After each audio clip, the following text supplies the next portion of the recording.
The Crash Course Live is presented by Smash It Demolition Derbies, who host Bash for Cash, Blizzard Bash, and Capital City Carnage. Online at smashitderby.com.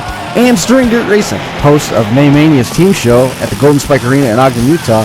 Online at stirringdirtracing.com. Reckless Abandon Derby Apparel and Derby Inc. Magazine. This is the Crash Course Demolition Derby podcast, recorded live at the FingerLakes1.com studios in downtown Seneca Falls, New York. And now your host, Chris Marquardt. And good afternoon, good evening, welcome to the Crash Course Live. We are coming to you trackside from the 2017 Chautauqua County Fair here in Dunkirk, New York. Excited to be along with you again, this event being simulcast both on DerbyNation.tv and FingerLakes1.tv. This is an exciting change for us. Mike Cooley joining me here at the table. We've got a bunch of news coming out of the pits in terms of some of the stuff that we've already seen transpire over in the pit area. The first item of note right off the bat was Emily Dillenberg, who was over here.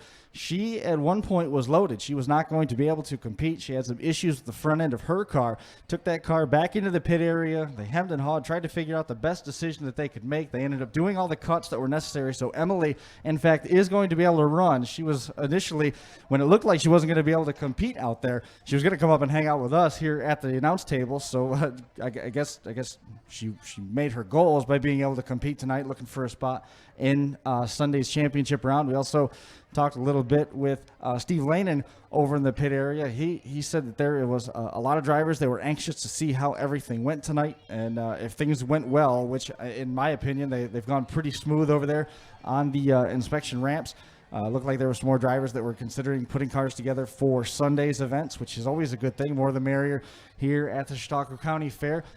Keep a track of some other stuff. Todd Elliman, Hollywood Elliman, who finished second place in the full-size division last year. Andy Wolfhanger coming away with a win in that one on Championship Sunday after he got his vehicle stuck over the berm right here against the concrete.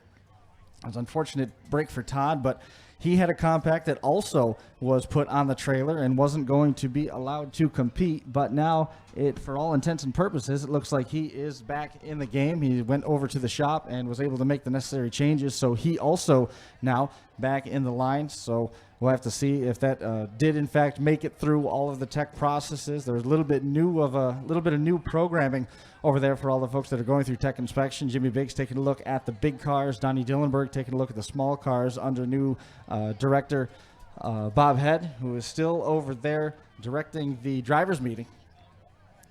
As we move towards the start of today's activities, looks like there's about 5 heats lined up for everybody. Wanted to keep a note for all the folks that are in the stands, especially off towards what used to be turn number 4 on the racetrack. Everybody's got to stay out of the grass area. There's some grass down there towards turn number 1 as well. When the cars are at speed, you've got to stay out of that grassy area. We wouldn't want anybody to get hurt. We've seen some cars do some crazy things here, and we certainly wouldn't want anyone to be an innocent bystander if something wild did transpire over there on the far side of the track. Trying to see what our audio levels are like.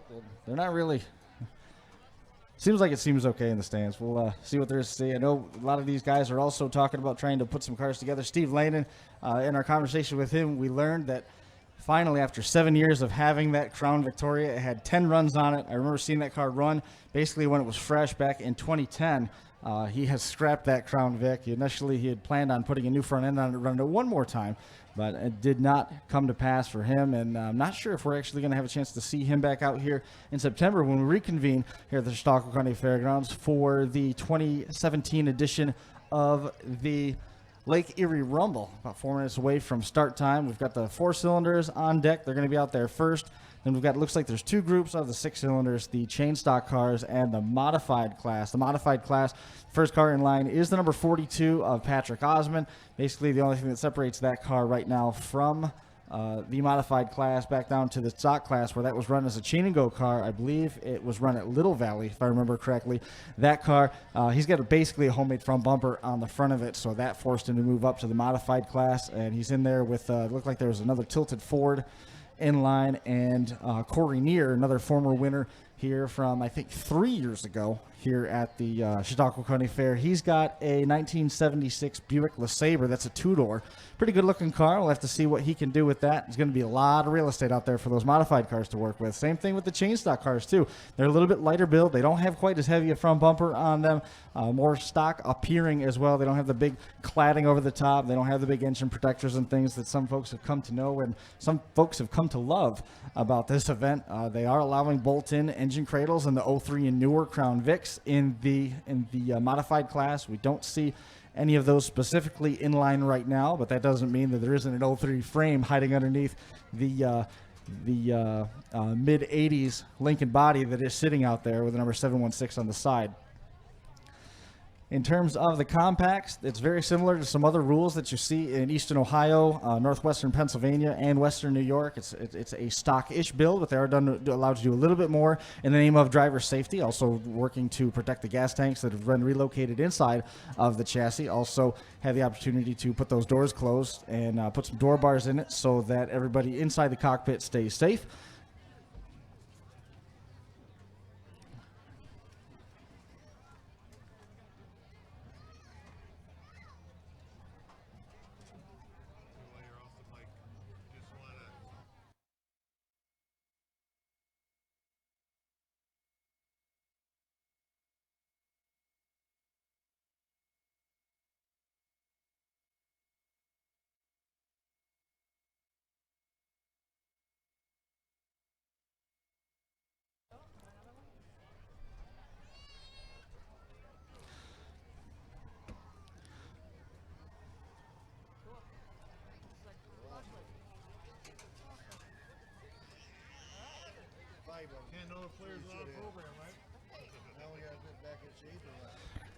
So, got some folks weighing in from home, saying everything sounds good at home. Appreciate the input on that. Schultz Auto Group, primary sponsor here of today's activities. There are a bunch of representatives here from Schultz. We appreciate the support that they give us year in and year out here at the Chautauqua County Fair.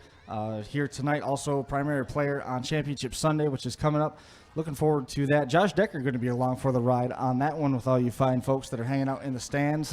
We had an off night here with Crash Course. We were able to get everything together as we prepare for a trip to Utah. We'll fly out tomorrow morning on our way to Utah for the Wasatch Wipeout. We'll be out there Friday and Saturday with our pay-per-view event streaming on DerbyNation.tv. This event being aired both around the United States on DerbyNation.tv and Finger Lakes One. And you lucky fans are here in person, so you'll be able to see it in person. You'll walk away with mud in your teeth, all the smell of the burning tire and the steam and everything when they start pouring out of the radiators. But I don't know if these heats are going to be nearly as long in the tooth as one might expect. You see, a dozen, 15 compact cars, some folks might start groaning. They drive so hard out here. You're almost guaranteed to see at least one rollover here every time we come here in the compact division, and the heats don't last much more than 8 or 10 minutes. The features, they could be a little bit longer, but there's a pile of cars out there when it comes feature time. Dave King currently is your defending champion in the compact division. He's locked in his spot for the championship on Sunday in the compact division. He's already said that he's going to be coming back. No need to run today. And some of his teammates have elected to sit on the sidelines, wait and see what the tech inspection process is like. Kind of rebuilding a program here under lead official Bob Head, starting with this 2017 event. So far, so good. Decent car count.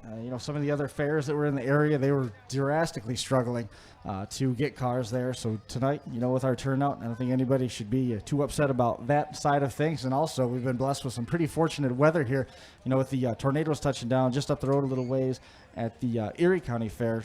Tough break for all those folks with all that horrible weather. We've got blue skies above us and everything looking like we should be A-OK through the course of the evening. Once again, just want to remind everybody, make sure you stay out of those grassy areas on each end of the track in front of those auxiliary grandstands. Make sure you stay out of there. We don't want anybody to be hurt by anything if it does happen to come through the grandstands. And all of our officials working hard to keep everybody safe. Dunkirk Fire Department here working to make sure everybody stays safe on track. And, of course, we couldn't be doing it without Schultz Auto Group, who is a proud sponsor of all of the motorsports demolition derby activities that you see here at the Chautauqua County Fair, both tonight and on Sunday when we start crowning champions.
this craze of custom-built trophies continues all across the United States. We've got the Chad Elliman Memorial Trophy that is proudly displayed down here, and it's going to be awarded to a driver who embodies everything that Chad Elliman was when it came to a driver on track. Tragically, we lost Chad well too early, and still stings a little bit to think about doing the derbies here without him. You know, Chad was a guy who always showed up underbuilt, who always drove over the top, was not into the big protectors, was not into all the money that was going into demolition derby, and really just was a purist about the sport. Loved the idea of the chain and goes, loved the idea of somebody who just drove with such reckless abandon that they would go out there, total their car in the heat, not even worrying about the feature.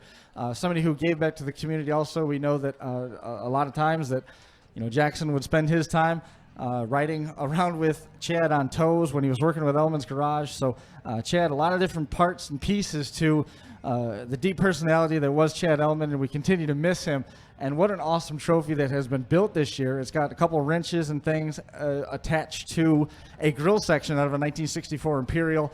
Awesome looking trophy that is going to be given away ultimately on Sunday. Past winner of that was Team Nasty Dogs as a whole. We remember the year that Team Nasty Dogs came out here. There was only 4 cars in the C heat, and they provided the midsize heat, and they proceeded to destroy one another in full against each other. All the cars coming out of the same shop, and sure enough, they sent those cars off in a heap. So right now,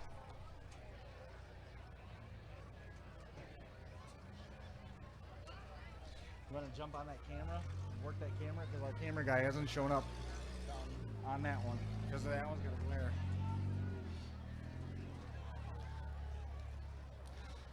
First round of cars already making their way onto the track. We have a correction on a lineup. The number 802 is Donovan Apthorpe from Fredonia, making his way out.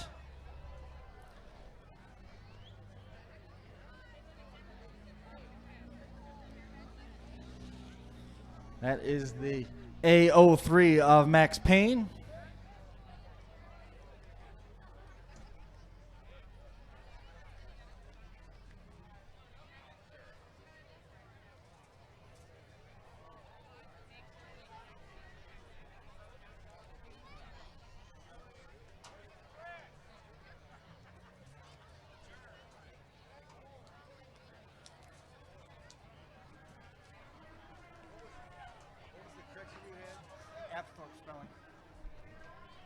Somebody that's going to sing the national anthem? I don't think so. I haven't heard anything. If they got somebody, we can do it.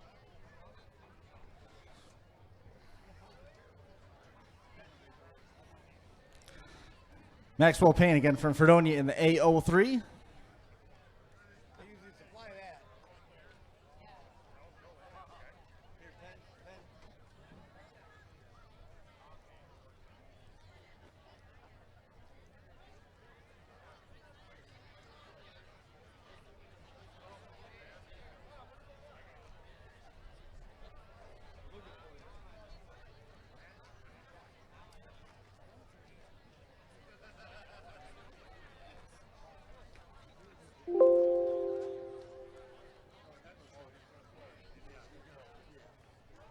Doing that? Yeah, we can. Yep. I can play it. I got it. Yep. You got to tell me. Just tell me. I'll work on it. Are we ready to go with that? You have to ask Bob. If Bob's ready, I'm ready. You're ready.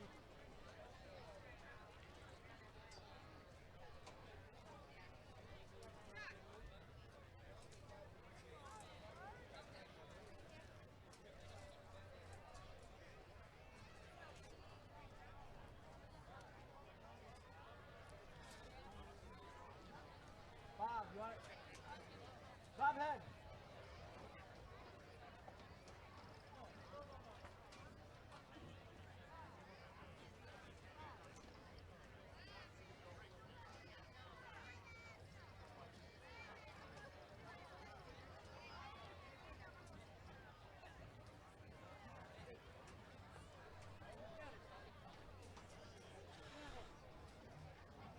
Just a few minutes away from kicking off with our national anthem. Again, 4-cylinder heats on deck first. Then we've got 2 6-cylinder heats, 8 cylinders, and the large car, the modifieds, old iron cars. Going to round out tonight's program. All of tonight's action again being presented by Schultz Auto Group, proud partner here with the Chautauqua County Fair and in everything that happens here in terms of demolition derbies. We'll be hearing more about them on Sunday with Josh Decker when he's here. Josh Decker, another one of the representatives of Crash Course Podcast, is bringing you some of the announcing activities. Unfortunately, we are not going to be back from Utah by Sunday in order to help out a little bit in terms of airing the demolition derby, but Josh will be here in person.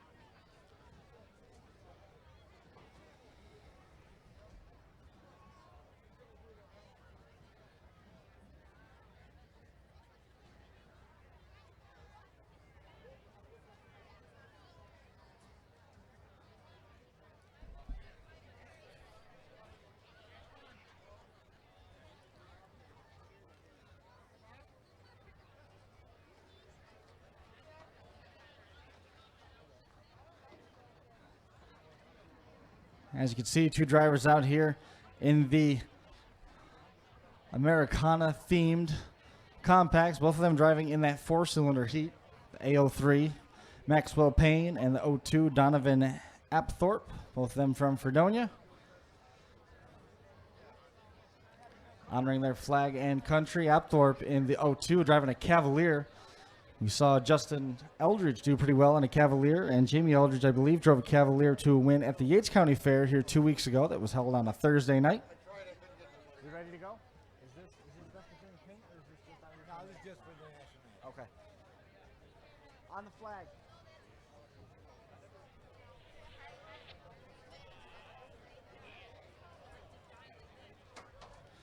All right, so...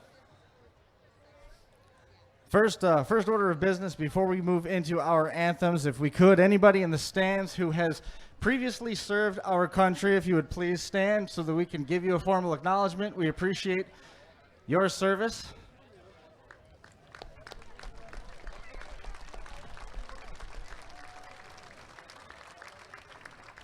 Thank you very much. Your selfless dedication to our freedom does not go unnoticed. We appreciate that immensely. Now, if we could have everyone in the stands please rise and remove your headgear for the playing of our national anthem. I'm just going to tell you right now, it's probably going to be a little quiet, so it's the best we got.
All right, ready to bring the rest of the four-cylinder cars out here for qualifying round number one.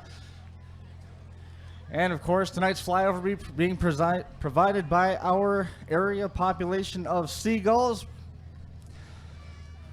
Nick Jones due out in number 01. He's from right here in Dunkirk. The number 02 already out there in line is Donovan Apthorpe. Ton of room for the rundown here. Max Payne and the number 03 from Fredonia out there already as well. The number 04 is Jovi Leverant from right here in Dunkirk. Here's the first car pulling out. That is the number 01, Nick Jones. Behind them is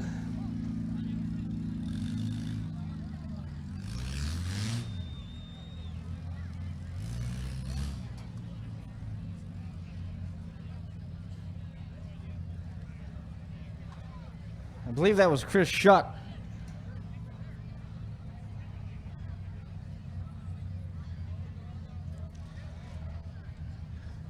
Driving car number 3, that's Nick Rankins from Fredonia.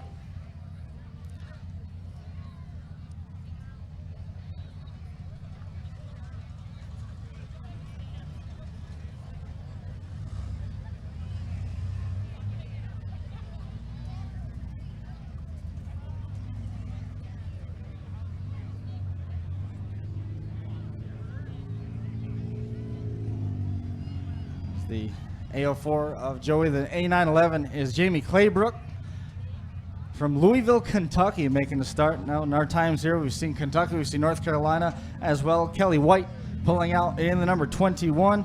Here is the A5, the Levi Garrett theme car, Ben Rankins. Good looking car. Looks just like the number 5 from Hendrick Motorsports that Jeff Bodine drove to win the Daytona 500 back in the mid-'80s. Here's another A911 car, Ryan Hudson from Dunkirk. That's the Hudson roof sign car. The A5, next in line, Ben Rankins.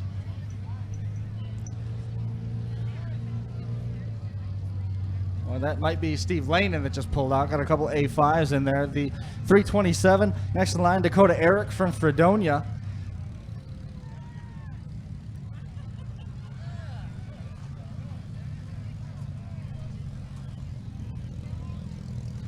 Number 15, Evan King from Cattaraugus, driving a pre-run car. Number 6, Jason White. And the BG Tree Services Napa-sponsored Nissan Altima. And in the 1111, Emily Dillenberg from Forestville. She's going to be one to watch. Super popular driver in that number 111. Took about 3 days to build the car. So she had her work cut out for her trying to get that car turned around in fast order. And I believe, again, that car that we couldn't identify initially was Chris Schutt in that 53X that was on the far side. So looks like we are all set to go.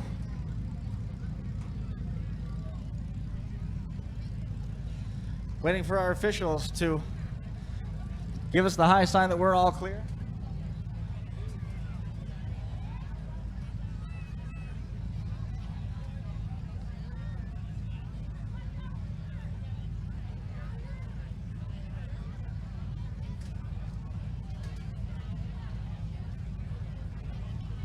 All right, quick production meeting, and we are just about ready to turn them all loose here. We're going to need a little bit of help from you fans, though, before we set them off. Let's start with 5, 4, 3, 2, 1, and go. Looking for the final 2 standing. Big hits right out of the blocks as they crank them up.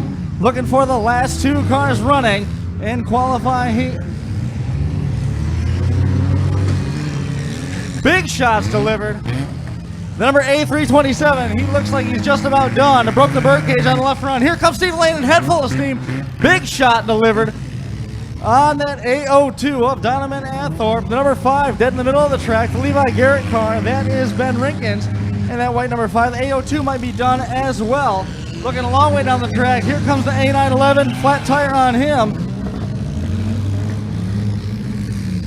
Evan King looking for something to grab a hold of. There's a big shot coming.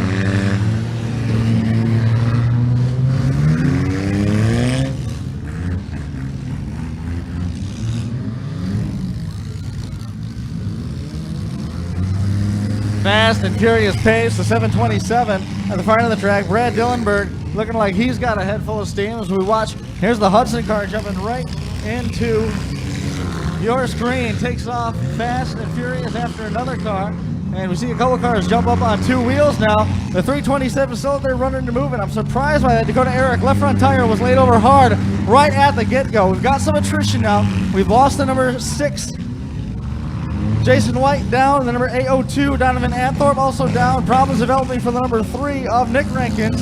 And here comes the 804, big shot on the exposed right front tire. The 803 of Max Payne also in trouble as we have a car crash right into the wall, dead in front of our vantage point. Here comes the number 5, driving him right down. Right down in front of our camera operator.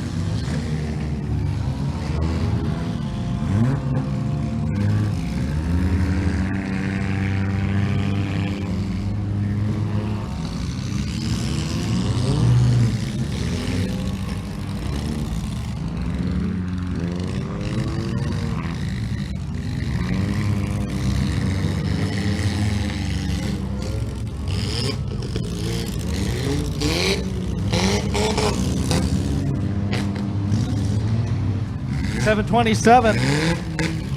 Brad Dillenberg still running and moving. The 821 on the far side of the track has fallen out of contention. Kelly White sitting idle. Now we also see problems developing from Ryan Hudson in that A911, the A5 car, having problems in the middle of the track. Steve Lanen in peril. The A111 of Dillenberg. Emily backing it up, trying to pick her shot now, and she's got an opening right here, choosing not to take it. We're down to about 6 cars as we see the laboring number 3. No, 1, 2. Maybe 9 cars now as we almost see one go up and over. Emily Dillenberg looking for that rollover.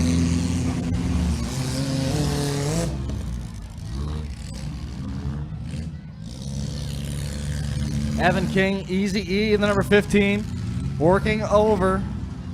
Back end way up in the air on Chris Shutt.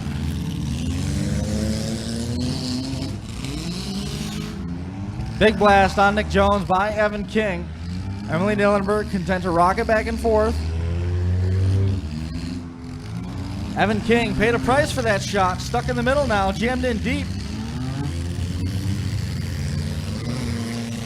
As the number 53X of Shutt jammed in there. Something stuck underneath the number 15. He's high centered now. Tire not touching the ground on the left front corner. Dillenberg takes a hard shot on that right front corner. She had to do all that work to that front end bumper. Still holding up just fine. We are now to unofficially 4 cars. We may still have a couple of those entries on the shot clock. As it looks like 4, maybe 5 left. As Dillenberg makes a shot and Evan King breaks himself free.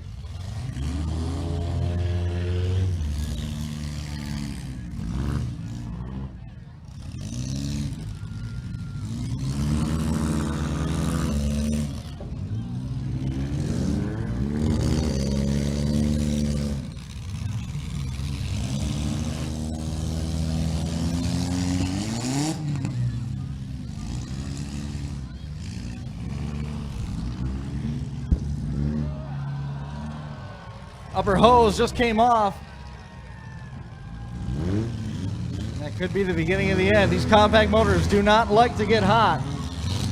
Those aluminum components, super susceptible to heat. As that temperature rises now without that radiator in place, let's see how that plays out. Big hit delivered by Emily Dillenberg. Gets both back wheels up in the air. Emily, a big shot. As he's Shutt, still laboring around out there. Evan King, the A6, still running and moving.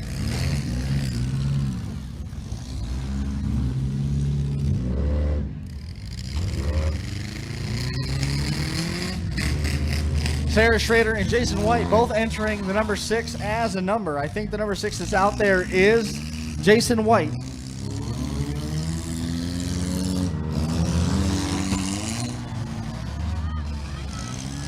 Red flag, red flag. What a shot that was just delivered right there on Brad Dillenberg from Evan King.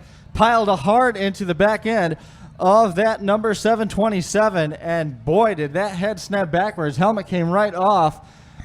Getting a drink of water, trying to compose himself. Officials out there making sure he's all right. Seems to be okay, trying to compose himself. Evan King, huge shot delivered. And you can see the heat bubbling out from under the hood of the number 15 on King. The back tire is just about off the ground.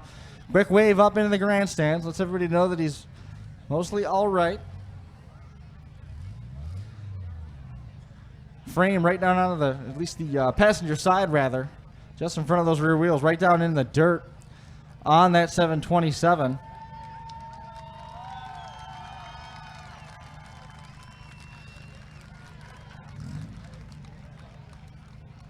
He had a rear window bar in that 727, and that shot was so strong that it ripped the window bar through the roof. It peeled the roof up on the number 727. Vicious shot delivered by the number 15 of Evan King. Clean shot, certainly well within the rules. We had that opportunity for some of our officials also to make their way around the track, remove some of the errant bumpers that had fallen off through the course of qualifying heat number 1, again presented by Schultz Auto Group. Here, first round of 5. And we're going to turn this track around quick. We got a ton of tow-off vehicles ready to go, and all of our first responders, Dunkirk Fire Department, serving us well here, making sure everybody is okay. Keeping an eye out for the high sign from our officials in the green Schultz shirts, letting us know that everything is good to go, ready to return to green flag conditions, as this red flag is just about to conclude. Green flags are up around the perimeter, looking for the final thumbs up from our lead official, Bob Head.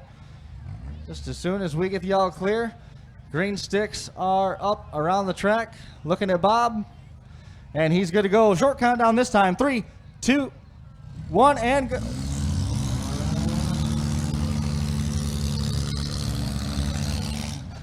Evan King much slower now after that hose has come off of that. You see the hood has completely flattened out now on the number 15. You see Emily Dillenberg still in a bit of a chess match over there with Jason White. We got one car jammed way in, almost pushed out of bounds now, stuck in the trench, as we are down to 4 cars running and moving. And here comes the 727 of Brad Dillenberg trying to turn it around, going to go nose to nose with the gentleman that brought out that red flag after that hard impact in the back end.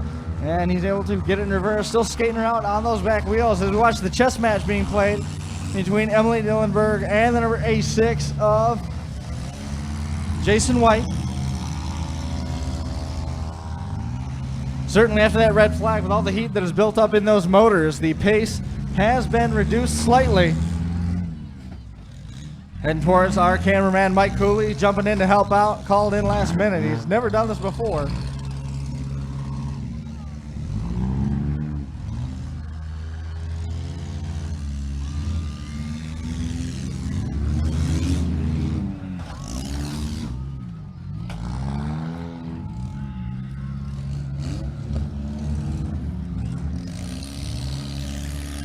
.727, you see Dillenberg. Front wheels are turning again on the 727 for Brad Dillenberg. Here comes Evan King. Flattens the right rear tire on Emily Dillenberg's entry, and Brad Dillenberg able to make a shot on the number 15. That King camp with Brian Gonzalez, David King, Tom Henderson, they built some pretty stout compacts, so I'm not surprised to see that number 15 still out there running and moving. Emily Dillenberg has done a great job driving in her own right. Brad Dillenberg now on the shot clock down here at the far end of the track. A6 of White takes the shot.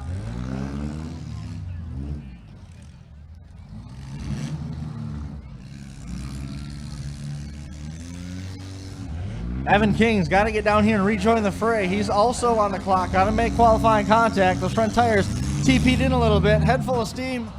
And he was on the brakes, tried to back out of the driver's side shot. He got the passenger side more than he got the driver's door. He's passenger door more than the driver's door. Tried to back out of it, and that's karma right there. He just backed himself into a trench. Going to have to work his way out of that.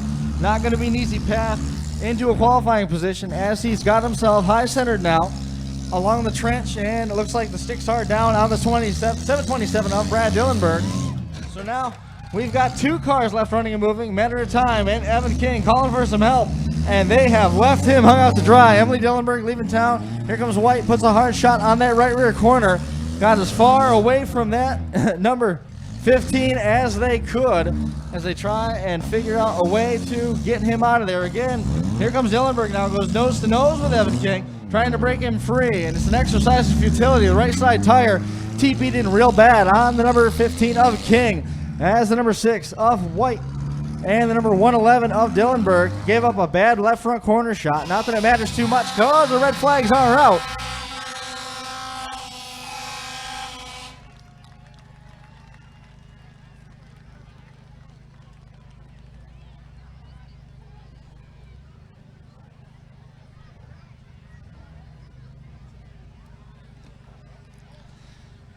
So our qualifiers right now, Emily Dillenberg, who, great change of fortunes for her, and the number 6 of Jason White coming through and qualifying. Emily almost didn't even run tonight. She's got a fresh car built for the feature, so great turn of fortune for her. Cut a couple of the notches in that medal. One more time, please.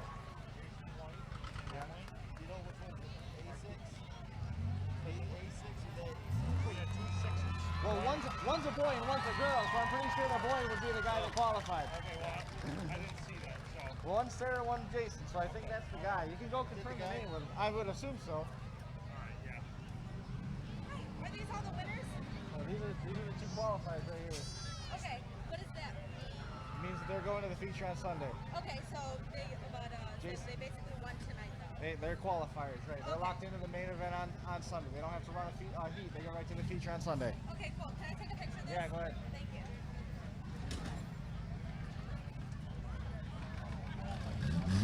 All right, track clearing activities already underway. Quick turnaround here, too. I love coming to the Chautauqua County Fair. We've been here for qualifying night every year since 2011, doing DVDs or live streaming the activities. No, I'm fine. At first it was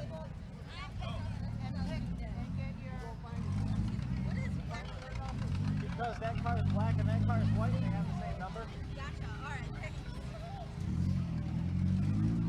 Do we have a rundown on who might be heavy hitters? You had someone keeping track of it.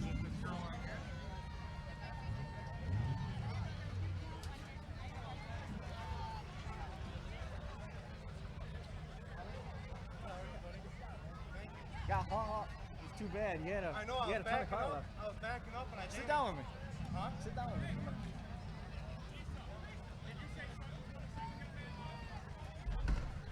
Sorry, I don't. You can't hear anything that you're saying. It's Okay. really, really like muffled, and we're right in the first row, and I can't hear you. Okay. Well, I'm sitting this far off the microphone, and when the cars are out there at speed, it's going to be a little bit tough to hear, I think. But nonetheless, Evan King, you didn't quite make it in, but that hard shot you put on Brad Dillenberg let everybody know that you're ready for battle. Got hung up here in the trench on the front stretch. Tough break for you. I know you wanted to be in that main event. Oh, I made it into the feature. You made it in. Yeah. As 3rd place? Yep.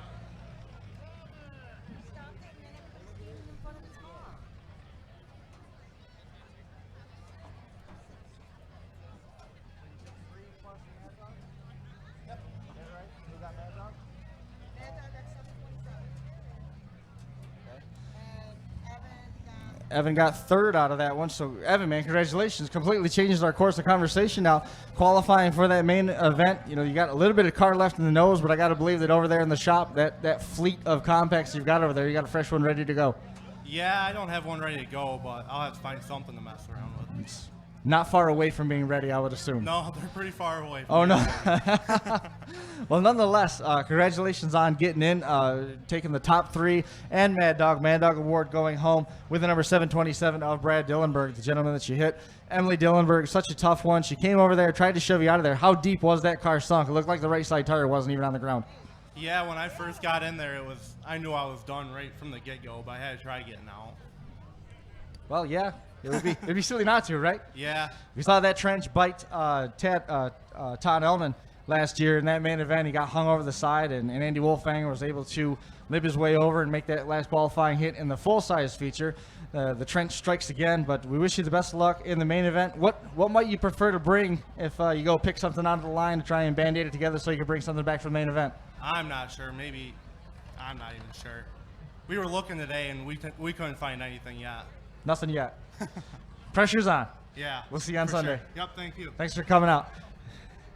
Evan King qualifying for the main event, taking top 3, I stand mistaken.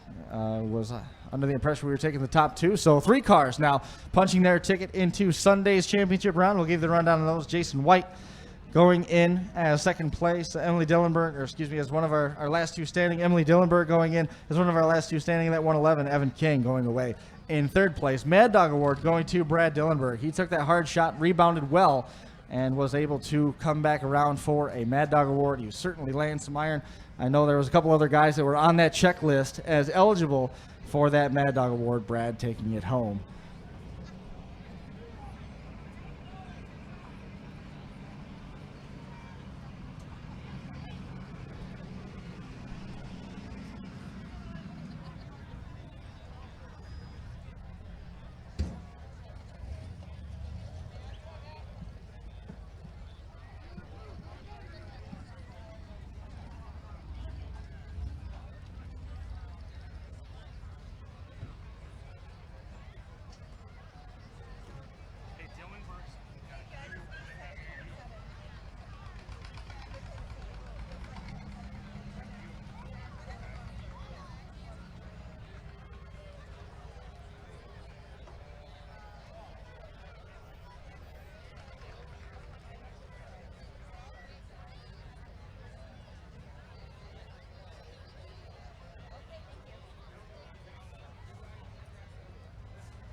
So Emily Dillenberg joining me here at the table. Emily, congratulations. Thank you. Qualifying Thank you. for Sunday's main event. You said you've already got your feature car built and ready to go. Yeah, pretty much. Just need a few adjustments. So how rewarding is it to have gone through the gamut of emotions that you've gone through today to turn around and beat your brother, but your brother's also made it in as a Mad Dog? Yeah. Oh, did he? Yeah. Oh, okay. No, it's great because I feel like I'm gonna puke before I start, and then by the end, I'm like, I want to puke because I'm so happy. So, and it's like just so much emotion. It feels awesome. Almost didn't even run tonight. Right. Yeah. How much work was it to get the car to a point where it would pass tech? Like 2 minutes. Was that the best 2 minutes you invested That today? was the best thing we've done all day. Yeah. I understand you put that car together in about 3 days. Yes. That's a lot of work to get one of the cars ready Yeah. for an event like this. We've got Bob Head in charge of it now. How different are the build rules now versus where things were last year? It's just the rules are nicer because you can actually like read the rules and know what you're supposed to do, as opposed to last year you kind of read them and you're still like, okay, what the heck? Like, you know. Some ambiguities to it. There's so much more clarity, and you know, there's even more that could be more clarity they could give, but it's way Such better. as 3x3 versus 2x2? Yeah, absolutely. That would be bumper shocks would be great. Just let me know next time so I don't have to cut anything. But it all seemed to pan out for you. How about the front of the car where you had to do that repair? Did it affect anything? I don't think so. I mean, my front stayed fine. I think I made a good amount of hard hits with the front, so I didn't want to at all. If I could have seen out of the back, I wouldn't have turned around probably. So. Happy with how the car held up as a whole? Yeah, as a whole, I liked it. I just think maybe next time, like, do something different with the trunk lid because every time they pop up like that all the time, and I can't stand it. It didn't pop up nearly as far as the trunk floor did. That come up just about to the trunk lid. Yeah, I haven't actually looked at it too much yet. I just know that when it started to pop up, I was like, oh, great, here we go. And then it popped up even more, and I'm like, okay, well. Have you run one of those before? No, it's my first time running one of those. So. Gonna do it again? Yeah, I like it. I'm pleased. It can still be ran again, so. We got to throw a little bit of water down on the track. How'd you like the grip? Fine, it was great. Yeah, and no problems. Like, completely way better than obviously last year on Sunday when we had a monsoon before and couldn't even stop, you know, so. Just between you and me, nobody else is listening right now, nobody at home's paying attention, just you and I talking, just candidly. You didn't really want to get Evan out of that trench, did you? Not really. No. I gave it a good college try, and then I'm like, yeah, it didn't work. I guess I can't, so. He got into it. They took the top three, so you made it in, Jason White made it in, Evan King made it in, your brother made it in as Brad got Mad Mad Dog. Dog. Awesome. So not Great. too bad. No, I'm Now pleased. back to the welders. Yeah, right. We'll actually have the sign on Sunday, hopefully, so. Okay. Yeah. Josh will be here with all you guys. I'll still be stuck in Utah. Great, okay. Well, we'll have pictures for you then, so. Please do. Yeah. Congratulations. Thank you, Chris. Nice job. Emily Dillenberg making a qualifying run out of round number 1. Schultz Auto Group, proud participant in the Demolition Derby activities here at the Chautauqua County Fair year in and year out. We appreciate them being part of it, presenting heat number 1. Heat number 2, just about ready to come out after we put some finishing touches on the track surface, getting ready for qualifying round number 2. This is the 6 cylinders. You'll see similar carnage. The cars are going to bend a lot the same ways. The noses are going to be nice and strong on those. The trunk lids are going to pack in. Those rear tires, if it comes over far enough, they're going to be up off the ground, but you're going to see a little bit more speed out of those cars. They got a little bit more horsepower, which is one of the reasons why we're going to put a little bit of moisture on the track, slick it down a little bit. 12 cars in the first qualifying round for the 6 cylinders. Again, we're taking 3 plus best of show. Doing some scoring here on the front stretch by our officials to identify who our Mad Dog qualifier, most aggressive driver, is. I see Derek Head scheduled to be out here for qualifying heat number 2 with the 6 cylinder. We saw him do some damage in a Dodge Intrepid last year. Just have to see what his weapon of choice for this summer's activities are here on qualifying night, presented by Schultz Auto Group.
Head? Yes, he is. We were looking, I guess, for someone to do it, and I don't know what happened.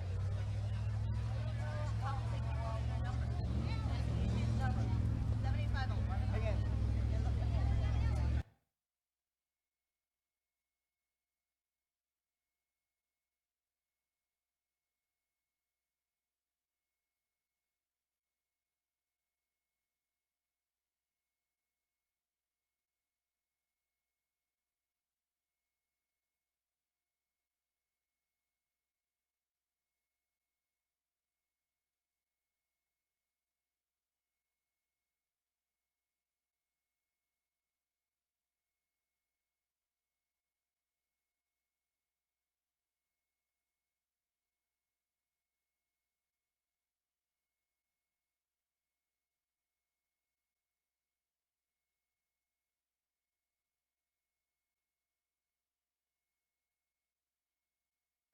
Yeah, you might have lost audio at home there momentarily. We were taking care of some stuff here on the grounds. Eric Patterson checking in about his Derby Inc. magazine subscription, so we'll be able to follow up on that for him and a little bit later on, because we have got our hands full with qualifying night here with Schultz Auto Group at the Chautauqua County Fair in Dunkirk. I hear the roar of six-cylinder motors, and here they come, ready to pull out in the number 905. That is Nick Eddy coming in from Dunkirk.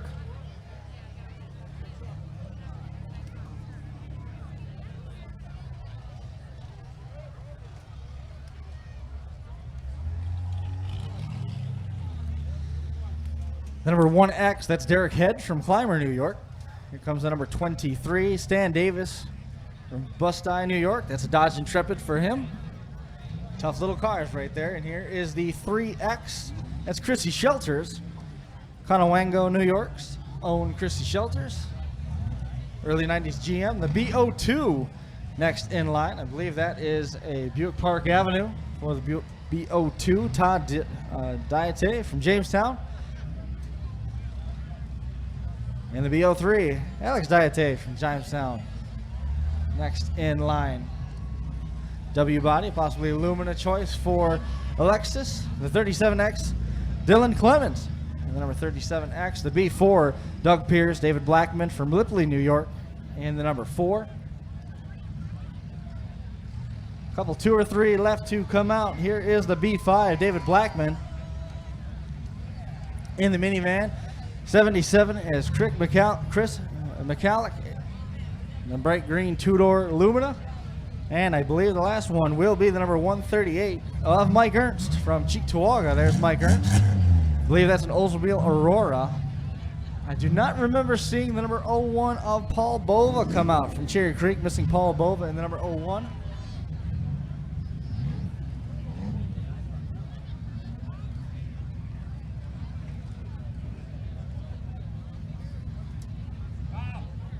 We got one.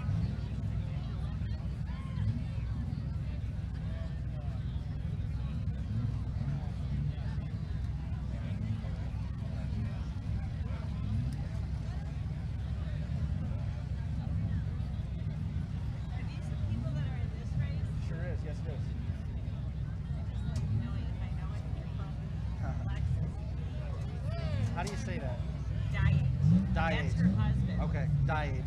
Husband and wife. Right? Husband and wife, right?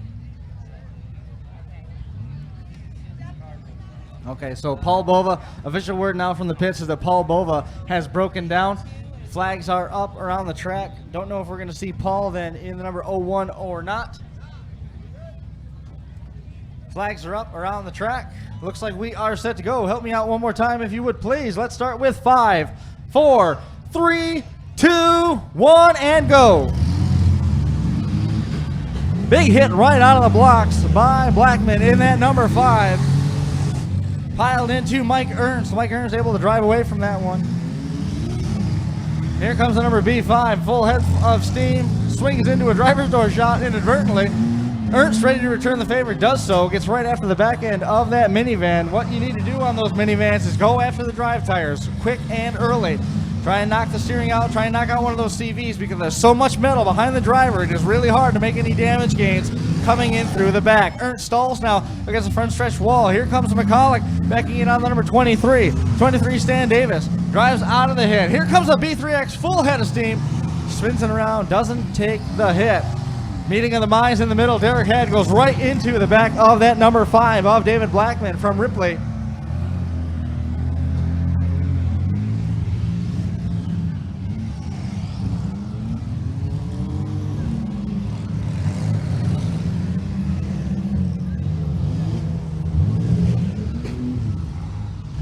Come right in your living room. There is the number 138 of Ernst. Big shot on the number 02. Todd Diet, driver of the number 02, number 23. Stan Davis gets hit with a good one. Nick Eddy hits square in the middle of the track. Back end really gone away now. As you see right there in the middle of your screen, the number 77 of McCulloch, smoke pouring from over the hood. It has come over center as now we turn our attention down track as we see Ernst, head full of steam, piles out. Good shot on the right front corner. Red flag flying now.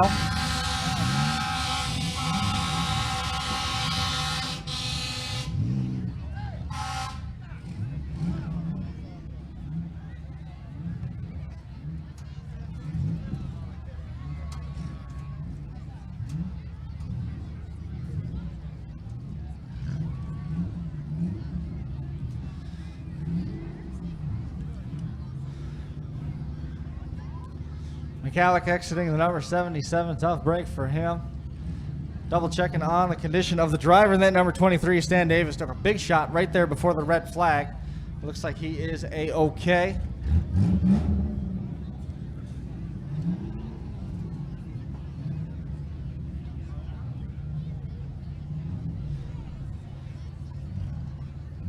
Waiting for the all clear. Going to come back with a short countdown. Going to start from 3 once we get the high sign. All eyes on head flagger Bob Head. We are good to go. Help me if you would. 3, 2, 1, and go.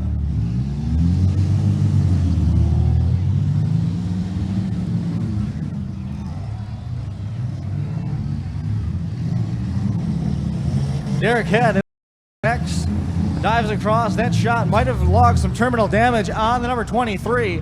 That 23 of Stan Davis could be in trouble out there. Smoke pouring from under the hood now of the number 5. That seems to be another one of the weak points of those minivans. Back end collapsing hard. The leaf shackles digging deep into the dirt on number 5 as he is collided into by that number 02 of Todd Diet. Number 3 of Alexis Diet was the one making that contact. The 37. Dylan Clemens also out there. Big shot delivered by Alexis Diet. Big blow. And Todd backs onto the shot. Looks like we've still got a number of the competitors still running and moving. 1, 2, 3, 4, 5, 6, 7, 8, maybe 8, possibly 9. As the shot clock soon to expire on the number 23 of Stan Davis. The Diet car rocker panel starting to rip free now on the side of the number 03. Mike Ernst, head full of steam. That number 138 loses the right rear tire subsequently as the number 3X of Chrissy Shelters piles in on top of him. He's able to back away after that contact on the number 02 of Alexis Diet. B4, Doug Pierce able to refire momentarily. He is now stalled again in the middle of the track. Mike Ernst really got that thing tuned up well. Rear tires starting to look at each other in the back of the number 138. Steering at a bit of a premium now as he collides into the side of the number B4 of Doug Pierce right behind the driver's door. Well placed shot, but he might have got himself stuck. And he was a sitting duck on that one. Alexis Diet able to come in on the right front corner of Mike Ernst. Good shot placement, trying to work himself free now is Ernst in that 138. He's free. Steering disabled though for the moment as that car just about bent into a banana around the right side. We've lost the number B5. David Blackman is disabled down there in the minivan. He will not be a qualifier at this point unless he gets in via some sort of Mad Dog miracle for him. The number 03, Todd Diet, doing well out there in the 03, definitely trying to keep that running. He doesn't know it though, but the right front corner just fell apart on the number 03. Drive is done. Stevie pulling apart on the 03. He is likely done in the water, leaving us with 6 cars moderately active, possibly 7. Red flag flies.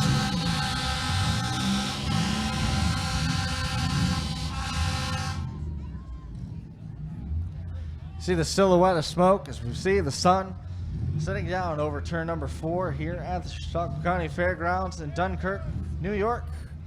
Schultz Auto Group presenting tonight's activities.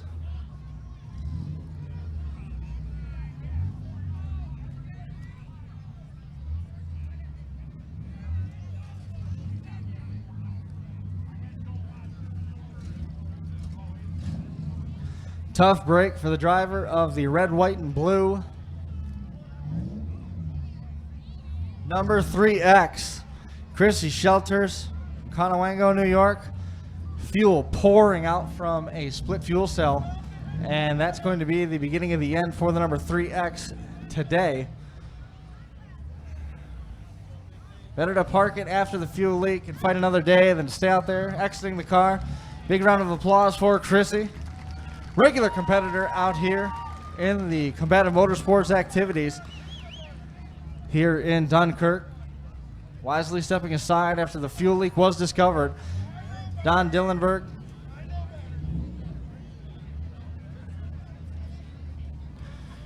The gentleman from the fair board that was asking me about who to write checks to, wearing the gray shirt and the blue hat, who was asking me who to write checks to earlier, Bob Head is standing right in front of you, holding onto the flags in the green shirt. Hey, Bob Head. Bob Head, give a quick wave if you would. Just wave for me. Wave to the crowd. That's Bob Head. So if you got to find Bob later on, that's him, gentlemen, sir. There you go.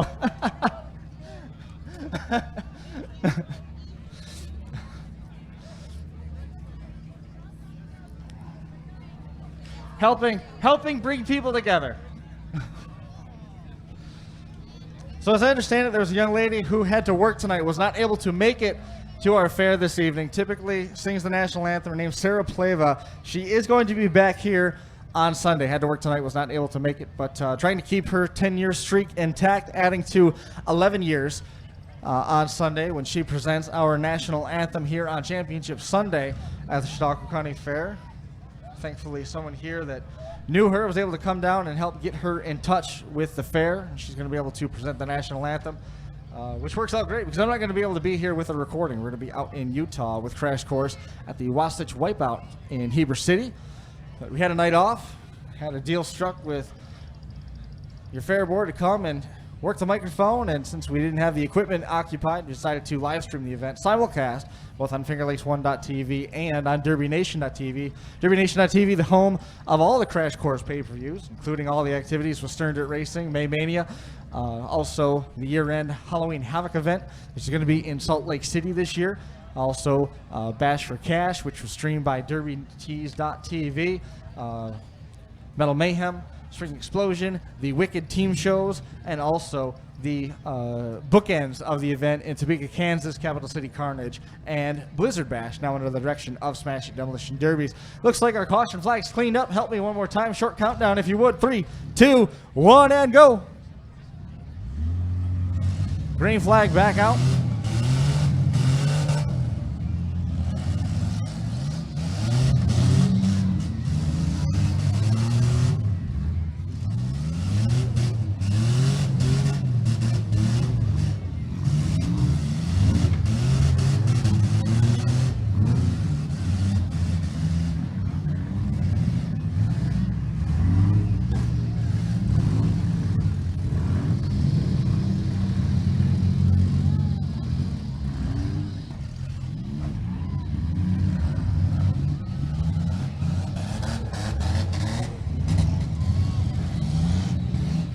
Watching now that massive 6-cylinder still navigating around here right in front of us. The number 5, Nick Eddy, still out there running and moving. The number 4, tough break for him. Left front drive has gone away. I think the transmission might be shot in that one. It's not a CV issue. It just does not want to stay running for him either. The number 4, a lot of damage taken in that Impala for Doug Pierce And Mike Ernst also laboring now immediately in front of us in number 138. We are down to 4 running and moving among them. Derek Head in number 1X, the 37X of Dylan Clemens. 4th generation driver in Dylan Clemens. Nick Eddy in that pink number 905 and the number B02 of Todd Dyatt. Running it down, looking for our last 2 running, taking the top 3 and most aggressive driver to Sunday's championship round.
Everybody trying to be a little bit more patient with those hits now, not quite as quick to throw the haymakers as we work towards our final 2.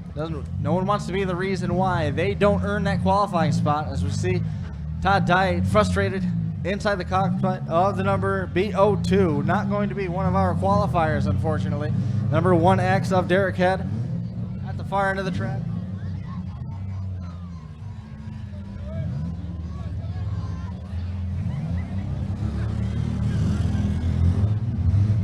Flirted with disaster right there was the number 1 of Derek Head. Almost drove into the trench, was able to dive out of it, and comes back around to trying to find the number 37X anyway, of Dylan Clemens.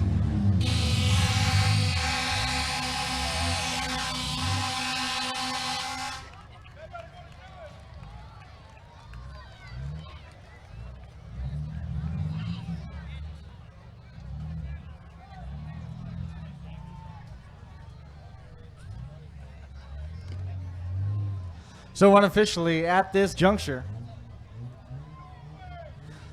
3rd place is going to go to Nick Eddy in that 905, and unofficially again our qualifier will be the B1X of Derek Head and Dylan Clemens, and the 37X had to drive around, stay away from each other long enough to let the shot clock expire on the number 905 of Nick Eddy. Nick Eddy going in the record book as 3rd place, so I believe he's going to also serve as a qualifier, as we see Derek Head leaning out the window Ace Ventura style to stay out of that steam as it pours from under the hood. A lot of heat built up under the hood of Derek Head's number 1X as he exits the speedway. Waiting on the final vote of our Mad Dog qualifier.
Grandstand mic check 1 2. Grandstand mic check 1 2. Grandstand mic check 1 2. Is that improved? Are we louder? Are we quieter? Where are we at? We keep getting told that nobody can hear what we're saying. Mic check 1 2. Mic check 1 2. Mic check 1 2. Can everybody hear that all right in the grandstand? Somebody?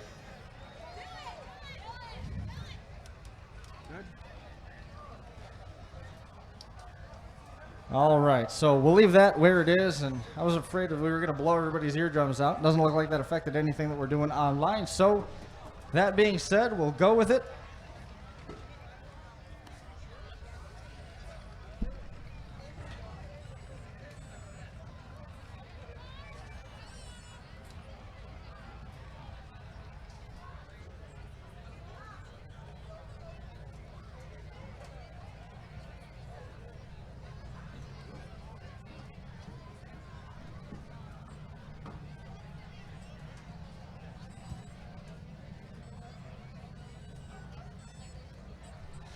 Thanks, Dave Riddle. Appreciate it. Back that down, get some of the tinniness out. Let us sit right there and see what happens.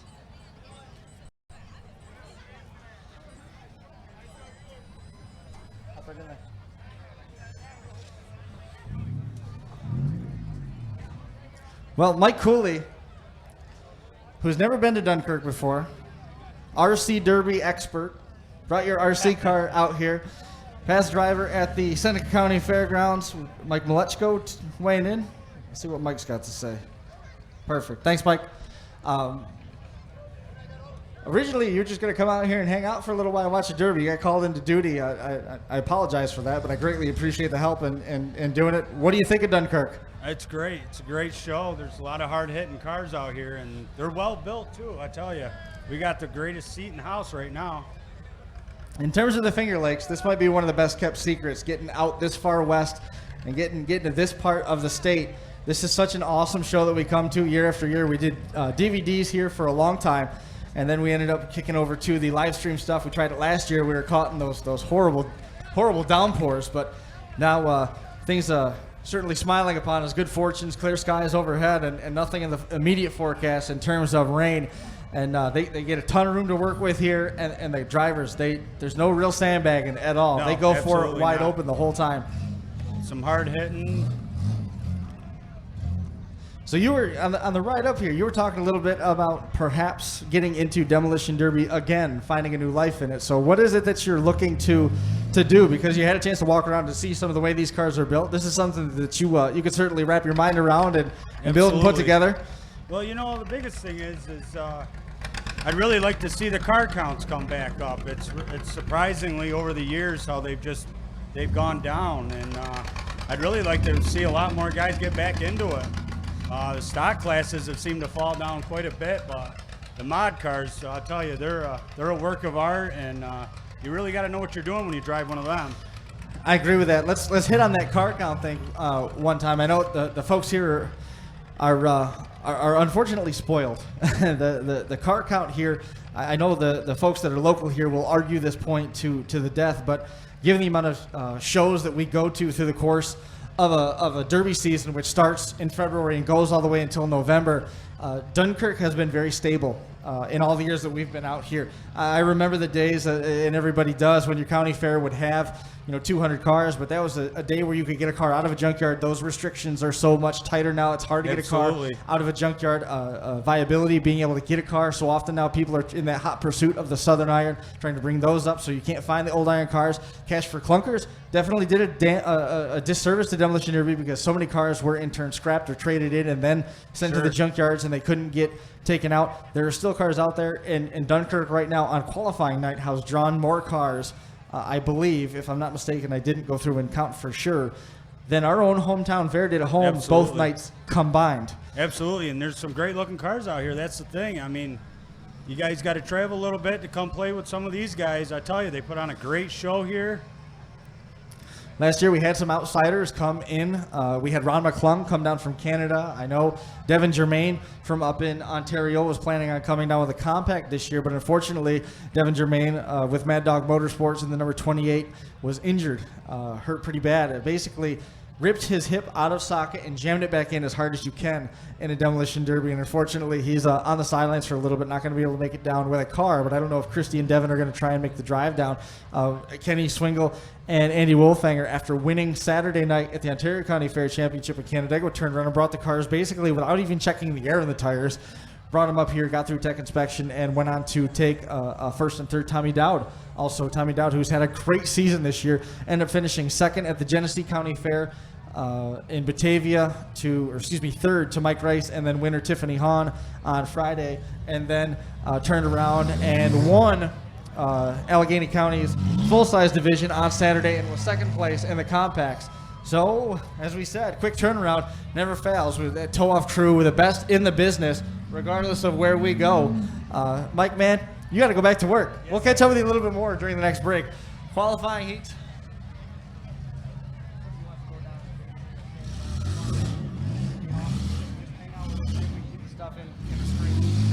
Appreciate it.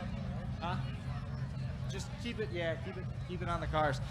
See heat coming out, and this qualifying round, we've got a mess of cars lined up to come out. We're a little late on the entry. Number C4, Matthew Childs from Fredonia, New York. Derek Hadd is going to be in the C1X. He's from Clymer. Chad Glazier in the C1 from Sheridan, New York. Rusty Leone from Dunkirk, New York is in the C2. C53X is Chris Shutt. We saw him a little bit earlier. He's from Clymer. The C201 is Patrick Sweeney from Fredonia. Kevin Parker is in the C2X. He is from Conewango, New York. Tim Burdick is from Fredonia in the C420. The C29 is Wojo. That's the minivan pulling out. I believe that's a Ford Windstar. He is from Fredonia. Dakota Eric is in the number 91, pulling up in line right now. He's from Fredonia. Todd Elliman in the C69. Avalon car of choice. That car had to be taken back to the shop and gone through some repairs before he could come back out and run and pass tech inspection. Rounding it out in the number C39 is Tommy Dowd from Belfast, New York. 01's supposed to be coming out in this heat because he just got to run. Can I see the winners from the last heat? I don't have that dog yet. You're going to have to have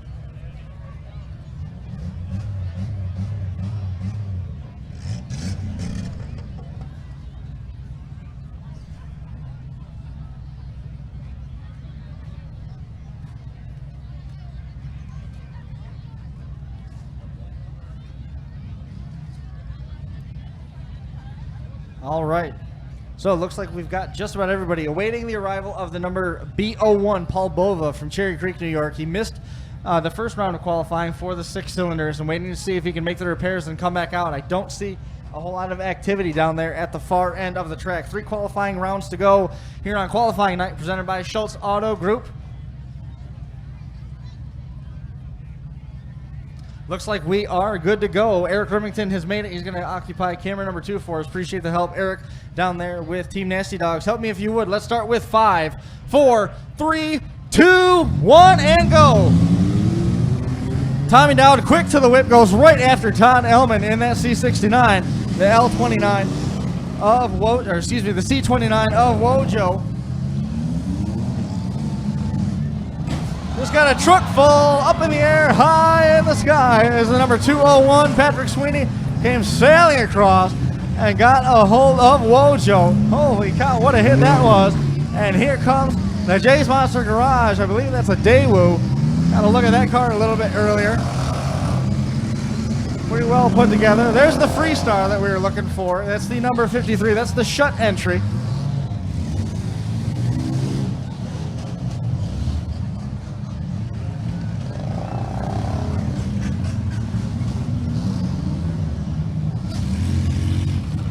And they just keep stacking them up down here at our end. C2X. The C2X of Kevin Parker from Conewango piles into that C420 of Tim Burdick. And Burdick, with a head full of steam, collides with the autism awareness car, all of those puzzle pieces. Tommy Dowd trying to work himself free, and he does so, but it is all futile as the Team Next driver, Sweeney, piles in on top of number C69 of Todd Elliman. As we see a red flag, and have a driver, looks like that driver is going to be coming out in the C91, Dakota Eric from Fredonia. Those tires are gone on the back of that C91, and Dakota going to exit the car. You see Dakota's okay, but you see those tires pushed way, way inside. I'm going to guess it's probably related to the fuel system, possibly a fuel tank issue. Watching to make sure there's no fuel leak on that. Dakota quick to exit the car in that number 91. Tommy Dowd has been able to work himself free from that corner. He was able to work himself free from the front of the Wojo minivan. Looks like we're going to need a tow off of the number C91.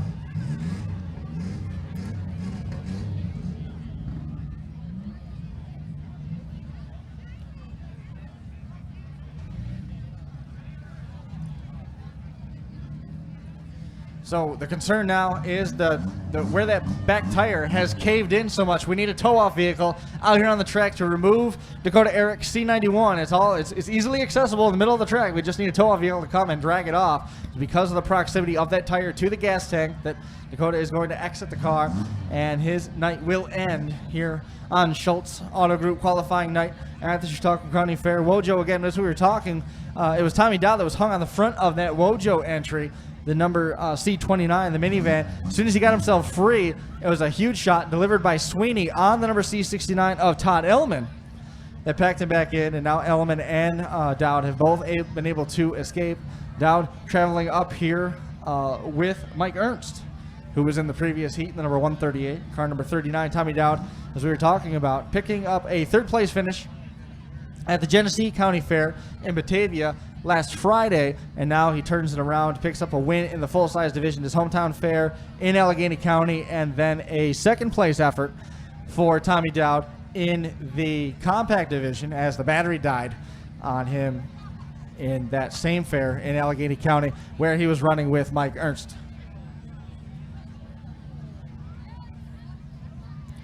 So as we see Dakota Eric's number C91 being drugged back into the Raffadilly. That's going to end Dakota's night. Still haven't seen Paul Bova. If he's going to be able to answer the call, his next option is to come out with the stock division. I don't know if that's really an option that he wants to take us up on. And it was the C1 Chad Glazier down there in that autism awareness car. Looks like that was also a Dodge Intrepid. Looks like the disabled Eric entry is off the track, looking for the sticks to go up around the track. We are good to go. Short countdown. 3, 2, 1, and go.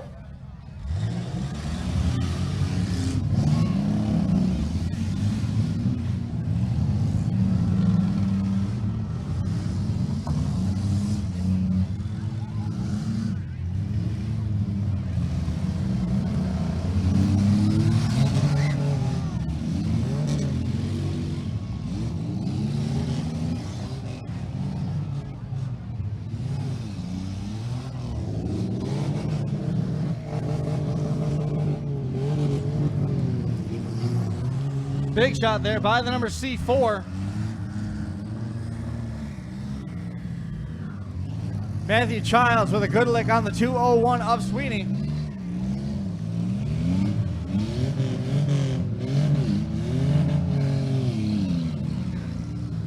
Tim Burdick with a good hit there in the middle of the track.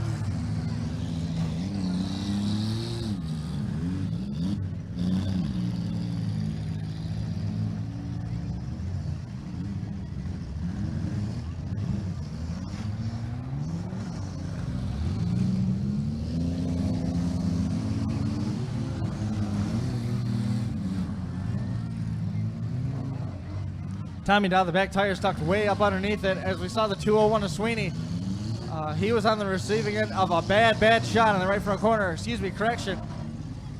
That was a 420 car. Tim Burdick, bad shot on that right front corner, was delivered by the C2 of Rusty Leone, and I might have taken the CV out on that right front corner. Hood all mangled up on Sweeney's 201. Here comes Shutt.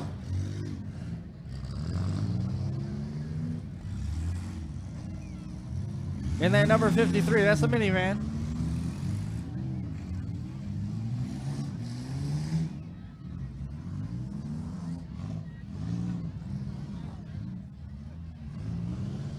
Tommy Dowd might be all done in the number 39.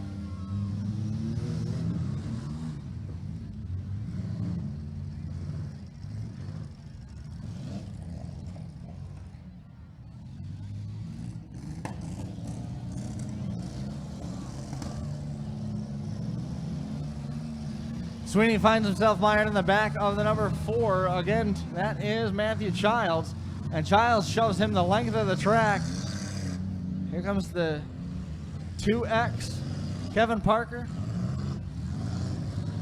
Tried to make a good shot along the wall, missed, and ended up making contact with the concrete in his own right. Childs swings it around, puts a good shot on that left front corner of the shut number 53.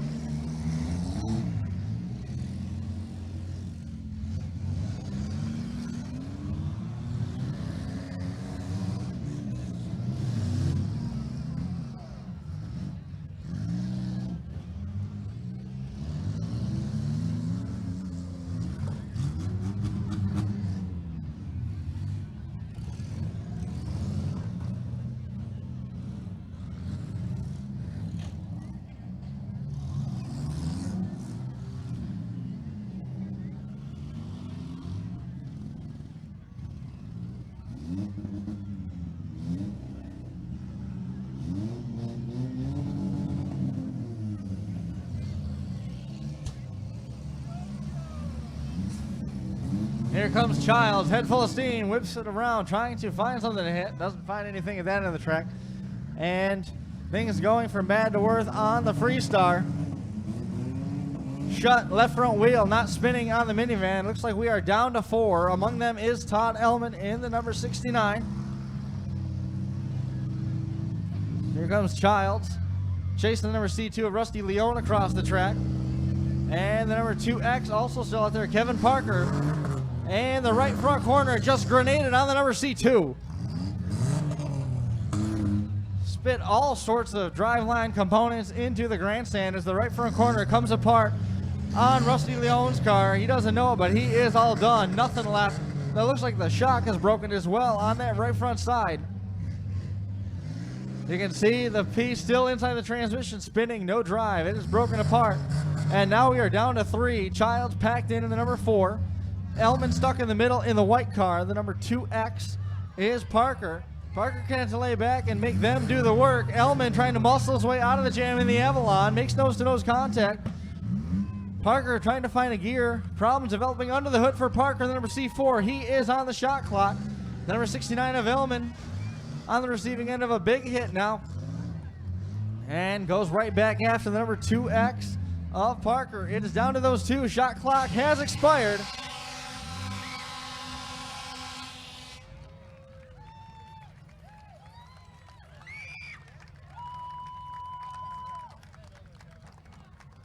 So unofficially going in the book, 3rd place is going to be the number C4 of Matthew Childs, and qualifying to the main event with Childs in the number C4 is the C2X of Kevin Parker and Todd Elliman in the number C69. Hollywood punches his ticket to Sunday's championship round, being presented by Schultz Auto Group.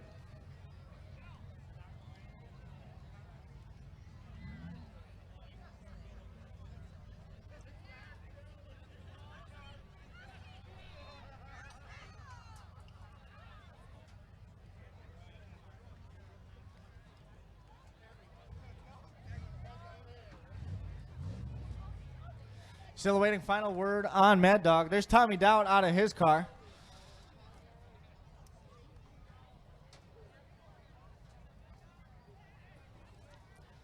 Tom Dowd. We just called Hank. I said, you better come and get, now Todd needs a small car. He's building a little one, or big one today. Do we have who got Mad Dog in that one? Who got Mad Dog?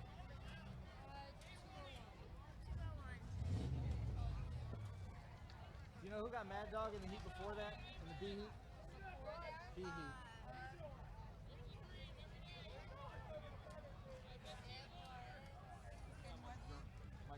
Mike Burns got Mad Dog. Mom, who won for this? And then in this heat,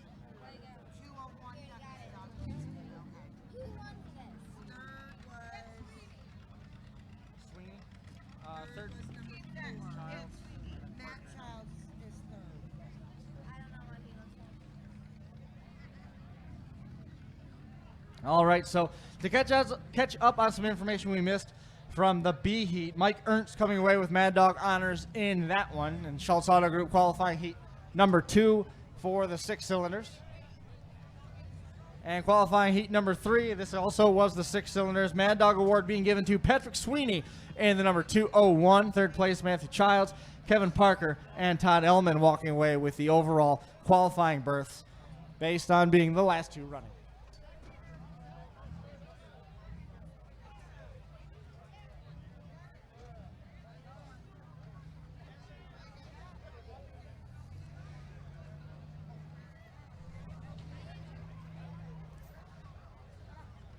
Tommy!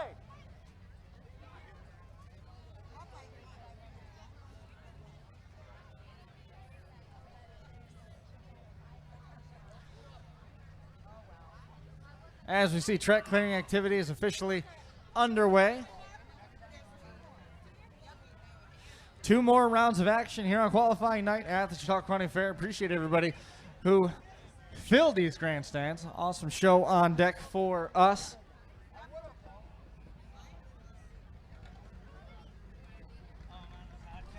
Yes.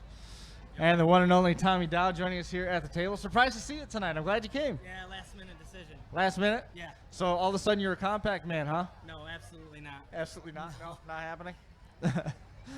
But so Tommy coming away with second place in the compact division at Allegheny County. Came out here, run with these guys. The car had some damage to it. You had a great battle going with Todd Elliman, who eventually qualified. Yeah.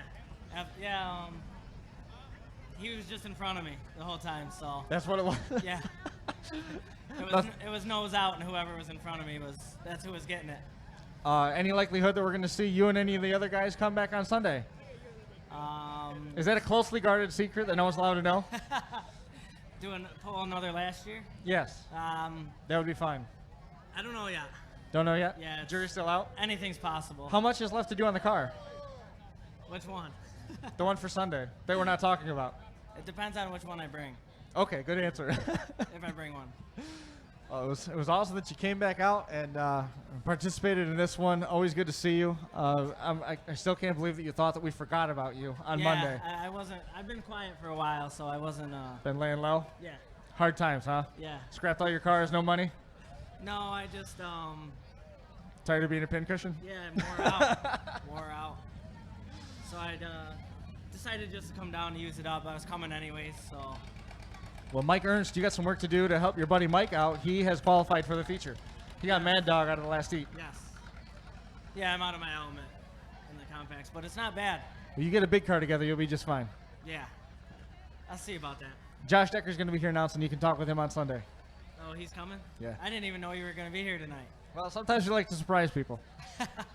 Free I streaming. might have brought something worthwhile if I knew you were going to be here. You never asked me. Yeah, I know. There wasn't much left of that. I know. It's all right. But there was just nose. You can see the ground in the back seat.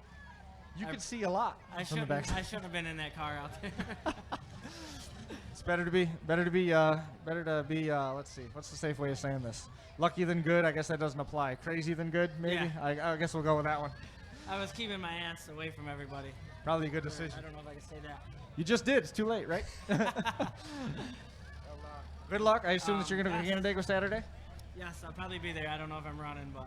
All right. Well, wherever we see you next, good luck. I'm running out of ambition. Did you hear about the cruise that we're putting together? Yes. Yes, we're going to see you there. It's February, 3rd week of February. Yeah, that's a possibility. I'll be off. That's Perfect. the off season for me. That sounds good. Sounds good. You got to get your passport, though. Oh, that's a big negative. We won't get into that subject. Well, I don't think I could get through customs. Well, oh boy. Without getting violated. It's not as bad as you think. Yeah. All right, well, I'm going to go watch. Awesome. Thank you. Thanks a lot. Tommy Dowd.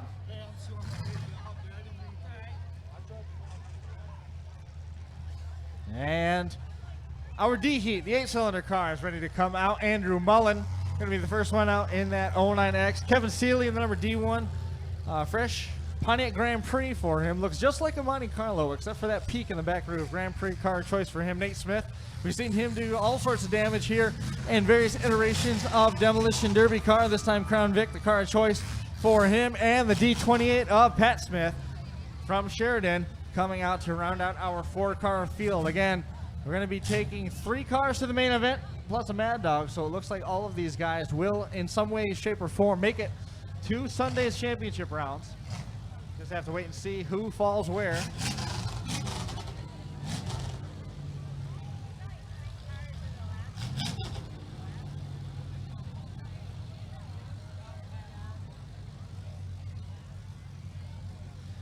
So again, Andrew Mullen from Dunkirk, Kevin Seeley from Jamestown, Nate Smith from Sheridan, Pat Smith from Sheridan. Our 4th out of 5 qualifying rounds. Remember, you got to stay out of that grassy area at the ends of the track. Schultz Auto Group presenting tonight's activities. Qualifying heat number 4 on deck.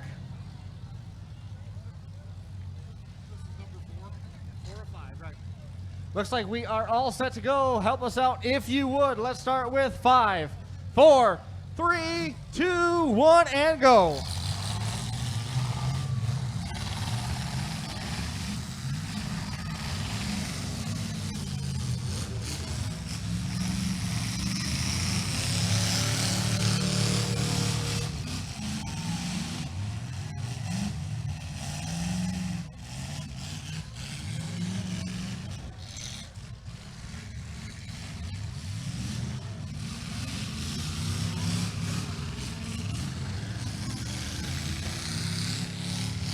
Big action out of the far end of the track. Here comes Pat Smith, head full of steam, right into the firewall. Great placement with that shot on the number 09. Smith takes off again in the number 29. Going to dial it up one more time in the Valley Tire number 29. Going to find, swing and a miss, nobody.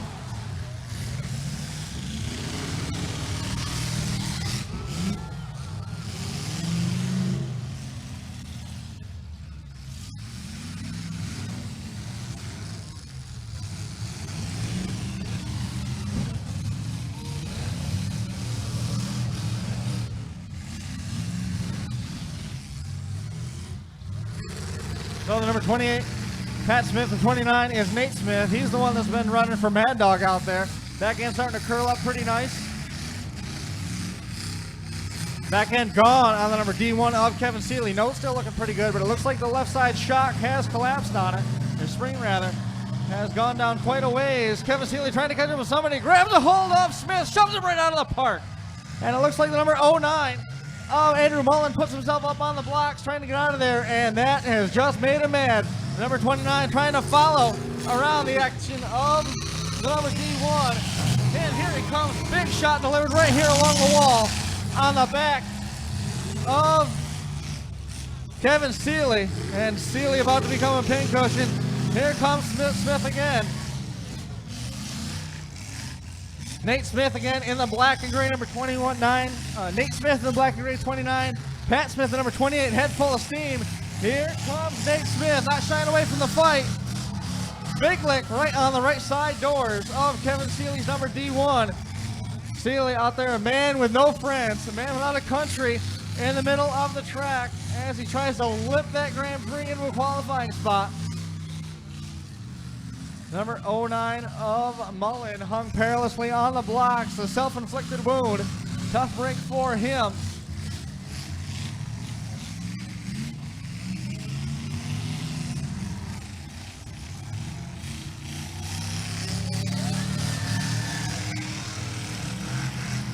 Big shot again delivered on the number D1, and it teed up the other Smith in the number 28. Swing and a miss. It kind of rolled over that left rear corner as it looks like we are down to the 2 Smith cars as Seeley trying to get out. Oh, tough break for Seeley. And the number D1 now. He was shoved in underneath that right front corner of the Mullen car, and now just a matter of patty cake for the 2 Smith entries as they run it down to the last 2, just waiting for the shot clock to expire on the number D1. What a turn of events. And Seeley was out there holding his own. Tough break hung up on the disabled entry of Mullins, as now the Smith boys just picking at each other a little bit. Right there in front of the camera, coming right into your living room, looking right into the cockpit of those two entries. The number 29 of Nate Smith, the 28 of Pat Smith. Shot clock got to be just about out now on the number D1. And there it is, red flag.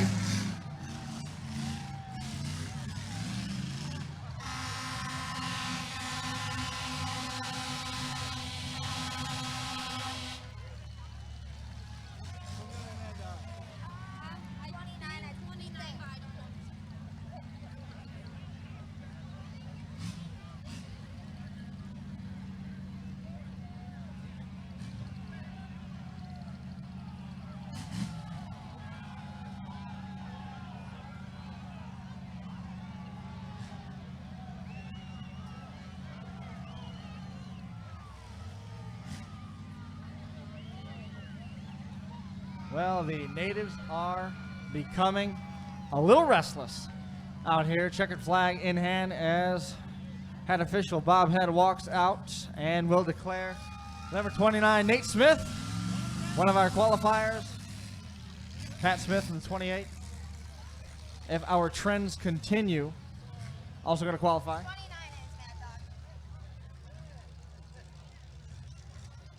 Nate Smith also going to go in the book as most aggressive driver. He sent that number 29, used the back end. Curl up pretty nice for him too, all things considered. Those are tough chain and go style cars, those new style Fords.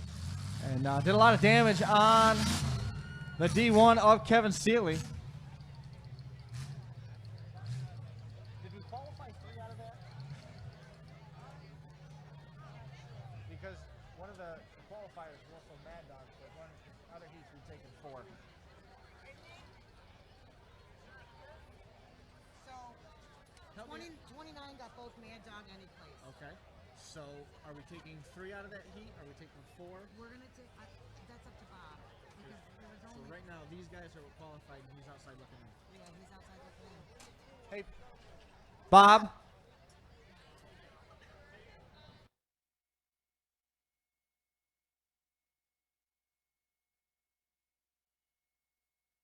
So official word from the track, all 4 drivers are going to be advanced to Sunday's championship round. Mad Dog Award was won by one of our qualifiers. Nate Smith is going to take the qualifier spot, and Mad Dog. Pat Smith going to take a qualifier spot. Kevin Seeley going in 3rd. Andrew Mullen added because the Mad Dog would have qualified, but the other gentleman who won it was already in the main event. So it's going to be a quick turnaround again before we bring out the last event of the evening, which is the large car heat. 3 cars scheduled to go in that one. And that will conclude our activities here on qualifying night here at the Chautauqua County Fairgrounds in Dunkirk. Fun round of action. Proud to be bringing all this activity to our fans watching around the United States. Also to have those folks watching with us on FingerLakes1.tv and online at DerbyNation.tv in the first simulcast that's happened, airing the derbies in both places with Crash Course Live. And again, we are going to be live again. Dylan Lane from all the way out in Geneva, Nebraska, is going to be meeting up with us to serve as color commentary along with me doing the play-by-play at the Wasatch Wipeout. You can jump on DerbyNation.tv and find the pay-per-view links. 2-for-1 purchases are available for both Fridays qualifying night with the compacts and Saturdays grudge matches, the light cars, the trucks, and then the championship round for the folks at the Wasatch Wipeout. $84,000 purse on the line at the Wasatch Wipeout. If you can believe that right now, about 50 cars have pre-entered for that one. And it's our last car being taken off the track. There goes Kevin Seeley. Kevin Seeley a couple years ago took some pretty serious knee injury when he was caught in the corner. His knee was swelled up the size of a muskmelon there. And he was able to come back, try to drive again, and it just wasn't working for him. Really took a hard lick on his leg, but able to make full recovery now. And as we see him here tonight on Schultz Auto Group qualifying night.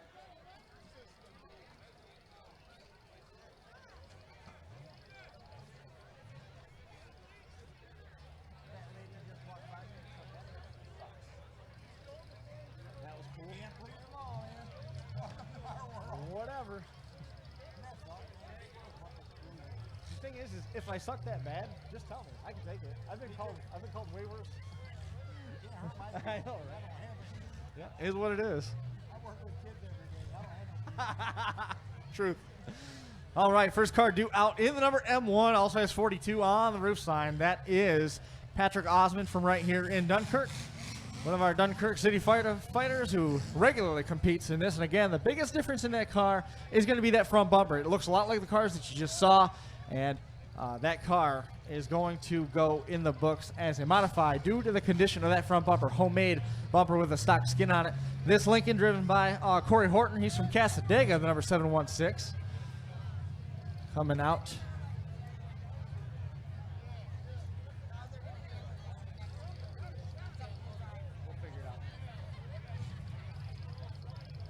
And our last one is supposed to be past champion Corey Neer from Dunkirk. He was the champion from about 3 years back, if I remember right. He's got a Buick Lesabre for tonight's run. Yeah, it was about 3 years ago. Last year was Andy Wolfanger in the big car feature. The year before that was James Elliman coming away with the win. Corey Neer almost repeated, which would have been the first time since back in the early 80s that somebody was able to repeat as a full-size champion here at the Chautauqua County Fair, presented by Schultz Auto Group. Looking for the all clear on the track before we turn them loose. Drivers agreed they're going to go down the last car running. The winner's going to take the whole motor. And they're all going to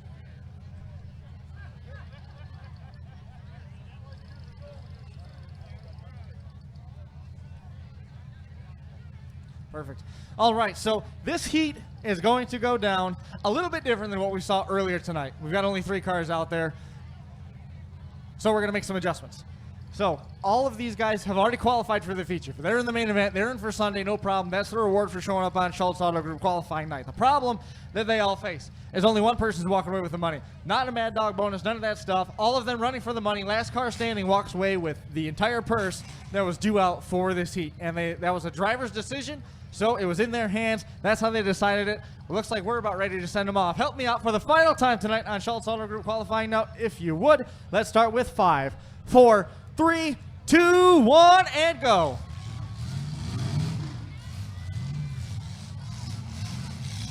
And Pat Osmond goes through the crosshairs. The water's parted for him. No contact made as of yet. And he drives right off into that corner, flanking the number 99 of Corey Neer.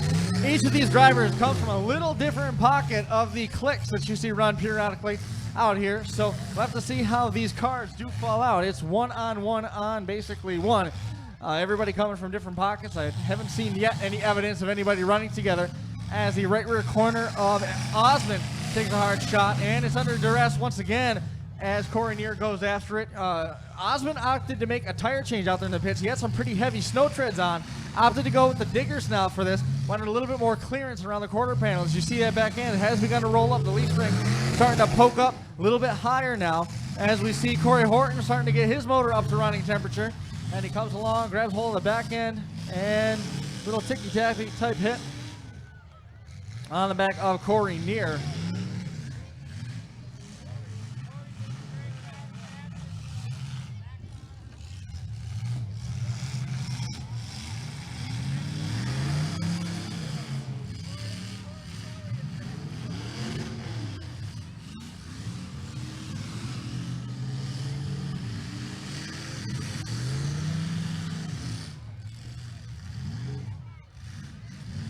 That's Corey Horton in the number 716 going into the right rear corner of Pat Osmond.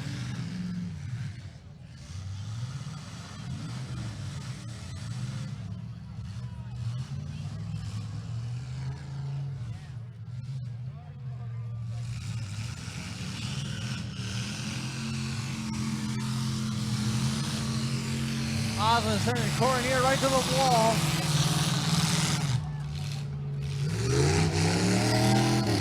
Hard shot delivered by the number 716 on Corey Horton. And Neer works his way out of the jam, and Horton turned right into the center, goes after the steering, got a good lick on that left front corner.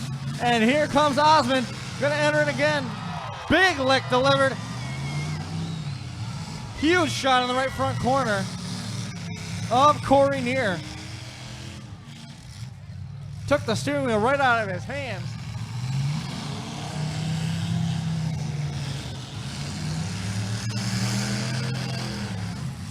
Sparks pouring from under the hood of Osmond's M1 are coming from the pulley, rubbing on the cross member. And that pulley is working hard underneath there. And Horton right now, the car has died at the far end of the track. We might be down to our final two. As you smell the downy starting to waft up into the grandstands.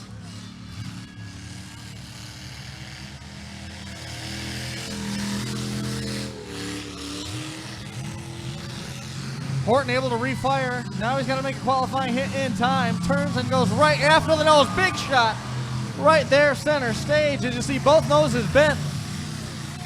And Osmond hard into the wall now. The nose pushing back a long ways on that Imperial. The shocker style Chrysler. And here comes Cornier again after the number 42 of Pat Osmond.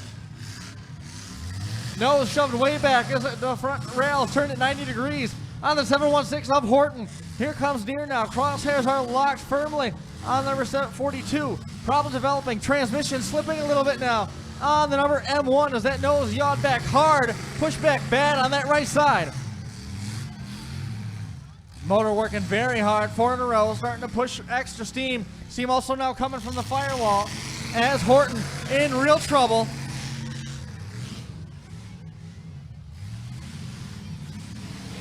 Sitting there idle now in third place Near.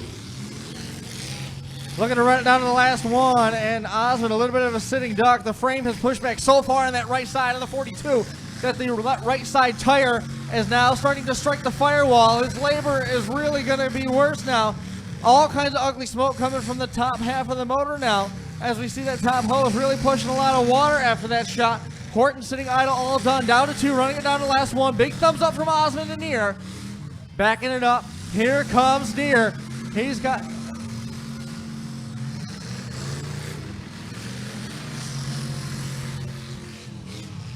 As that tire continues to wear on the firewall, mobility beginning to return now a little bit for Osmond, who has just been wide open since that right front corner has collapsed on him. Wide open and hard on the throttle as he chases after Corey Near in the number 99. Near, I thought for a moment his mobility was limited after he took that hard lick from Osmond right there at the edge, at the far end of the track near the crossover gate. He is now, looks like he is back to full power. Osmond laboring mightily. Here comes Near, full head of steam, good shot right on the firewall, drives Osmond right to the blocks. Backs it up one more time. Osmond again, he is the sitting duck, unfortunately, in the number 42, M1. Driving away is Corey Near in the Lesabre, trying to make Osmond come to him and put him in a precarious position. Does so, worked out great. Good shot on the right side drive tires by Near. There's a good look at Osmond in the M1. Drive going away bad. You can smell the clutches now starting to get a little more slippy in that number M1. Just work in reverse. Reverse certainly laboring a lot harder than the second drive gear. It looks like if he can get it shifted, he's okay. Oh, hard shot. Bumper came off of the number 99. This could be a tide turner. The radiator goes away. Bumper broken right off. But Osmond's got to get himself off the blocks. It sounds like he may have stalled it. There's a good look at the number 99 of Near. Engine all kinds of ugly. The engine bay collapsing. The nose goes away hard at the firewall. The rails high up in the air. No bumper now. Core support mangled hard on his GM. But the story is the number 42. Can the M1 refire and get himself off the trench? Here comes Near one more time.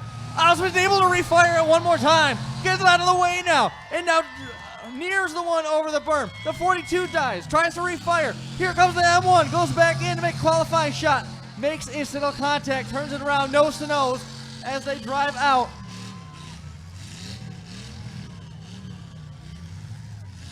Osmond content to sit on the number 99. Just make the transmission work as they come to the middle of the track. Osmond goes after that opened up right front corner, that drive wheel exposed. Osmond's goal right now is to take the steering out of the GM. He wants to get after the steer wheels. At least it'll get that right front tire flattened. We see the fan on the radiator hanging empty and loose now in the number 99. Osmond turns around trying to find more real estate to work with. His back end is going to get hit in a head full of steam. There it is. Sparks pour from under the hood as a big shot delivered by Neer on that left rear corner. Back bumper folding right back over to the speaker deck now on the number 99. The right front, or right, left, excuse me, left rear corner now completely gone. The spring shackle exposed as reverse continuing to get more and more labored on the number M1. He's got to rely on drive. And then now drive starting to go away as well. Again, if he can get it shifted, it looks like he's okay. A lot of that brownish colored smoke coming. Big shot put on the firewall. Again, that is a weak spot of those mid-70s Mopars. If you can hit that firewall and split it, it'll start to collapse down onto the distributor. Big head of steam again as Neer hitting with those two front rails. And red flag is out.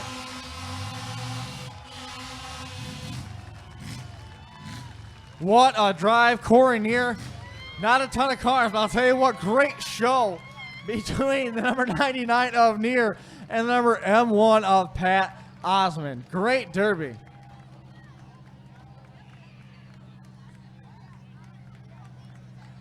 Let's get one of those cameras zoomed right in on Corey Neer as he celebrates.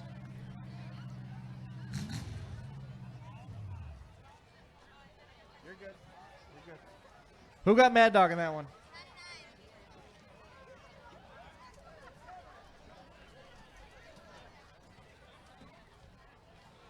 Well, there's still plenty of to do out there on the midway. You know, I got to say this before the crowd empties. I was hoping to see Robbie and Tommy Englehart. If you are here, coming over to the fence, we'll get you over here so that we can say hi. If you are here, Robbie and Tommy Englehart, boys, we miss your dad a ton. We think about him every day. So if you guys are here and you can make your way over to the gate, we'd love to see you boys.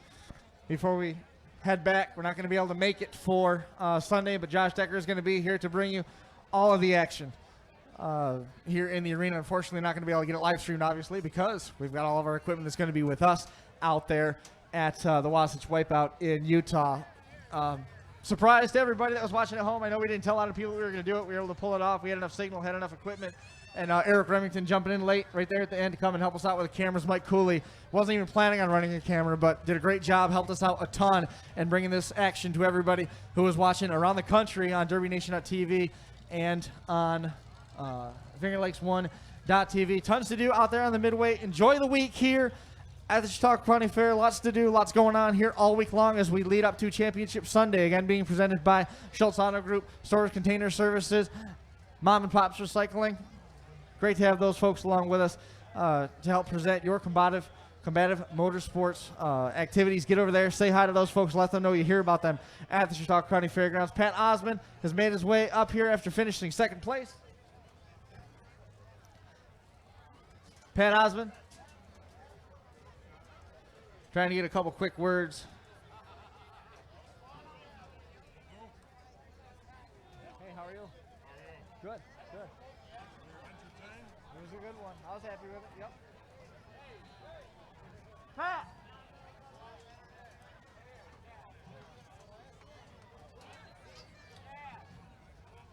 Pat Osmond! What's up, Chris? Come sit down right here. How we doing, brother? All right, just about ready to get out of here. Pat Osmond, congratulations. Second place with that pile of junk Mopar, as you described it earlier. It's junk. It's definitely junk now. It is junk now. I agree with every word of that. I just hope I didn't pop that good 318 in that thing. You think you broke it? I think, oh, she's hot. I think we had a leaky head gasket before. I think she's junk now. Jump right up to that microphone so everybody can hear. Tell me about the hit that you took down there at the far end. I mean, that was a heck of a shot, and then you turned around and you waffled Corey one time. It shoved the subframe right back up onto the pulleys. Was the transmission going? Tell me about that run. No, I lost an axle. Transmission's fine. Okay. My stepfather's the baddest tranny builder on the planet, so we ain't worried about transmissions. All right. Well, Bobeck Auto Trans, if you're looking for transmissions, that's the place to go. You got it. It was not a transmission. That's I a stand corrected. 904 in that, too. Really? And the 904 was, I think, about 12 runs. That's got the same plugs from King's Old School when I took second to Fur in it still. Holy cow. I haven't changed the oil. There's like 8-9 runs. It's never not placed in the money. I'm a Mopar guy, I think, all of a sudden. Well, it would appear to be, and you had to beat up on that Lesabre. That shot that you gave. I'll tell you what, Corey Neer's a hell of a driver. Corey Horton's a hell of a driver, builds a hell of a car. You know what? It's fun when you go to derbies like this, and we didn't care. We were just going out there to have fun and put on a show. How about that shot that you took against the wall that broke the front bumper off his car? Did you think maybe he had a shot at winning it? Yeah, well, I kept watching the dry shaft in the back of his car, and it was digging in the dirt. And that's why I kept showing him the doors, and I'm going, come on, hit me. I'm like, hopefully it'll die. But Corey's, I know better. Corey's cars always run, so. It was an awesome one to watch. Like I said, I hope people, this year from transitioning from the built crazy iron we used to run to more stock, I think a lot of people help. I think Bob's on the right path. I got to give Jim Biggs, Merlino, Wait a Walsh, second. Tommy Walsh. I got them guys put on one. They were awesome in inspection. They caught things in that car that I can't believe they caught. They're good. I'll tell you what. The inspection crew here was fantastic. So let me. Prize fighters out there when they started out kind of slow, kind of like bumping around, doing all that sort of stuff, and then when someone hit someone, and it was Well, when we went out there, we're like, we won't full track each other. Yeah, that last. Yeah, that didn't last. Didn't last long at all. So let's hit on one thing real quick. First of all, I just want to go on record to say that you did just give Bob Head a compliment. Yes. Okay. I just want to make sure we. No, I'll tell you what. He did a good thing. You know what? There's a lot of people. You watch. I've said this years ago on this podcast. There's only so many people that are willing to spend boatloads of money. $10,000 motors, cradles. There's only so many people going to do it, and you look every day. There's more and more people selling out because they don't want to go through the headache. What he's trying to do is save it for I'm here. hoping. You guys have always had a solid car count. You guys have always done a nice job out here. And I know the locals. You guys are used to what you used to see. Get out and see the rest of the state. You'll realize that the Chautauqua County Fair in Dunkirk is just fine. Your car count is okay. Well, and once you get hang on. Once you get everybody accustomed, right? How many times have you told me? And your people, Hank Pensek especially, said the first year of a new promoter, you don't run. You wait and see how inspection goes. You give this a little bit of time. I bet you the Lake Erie Rumble, you'll have more cars. Next year at the fair, you're going to have more of those big cars back. This fair is just fine. Bob, one thing, like I said, I'm probably pissing some of my friends off right now, but one thing is Bob listened to what the drivers wanted. This was the only fair derby you'd ever go to. You couldn't get to your truck until after the derby was done. He opened the pits up. Our trucks are inside here. If you need some tools, you need anything, he listened to what guys wanted. I hope people give him a fair shake. I was skeptical myself. Give the guy a fair shake. I didn't catch the broken axle. I thought it was a transmission. No, so again, I know those guys are here. Bobick Auto Trans. Apologies to them. Don't mean to offend anybody before you blow me up on Facebook. No. But no, he's busy enough. He gets actually frustrated building derby training. He's like, why?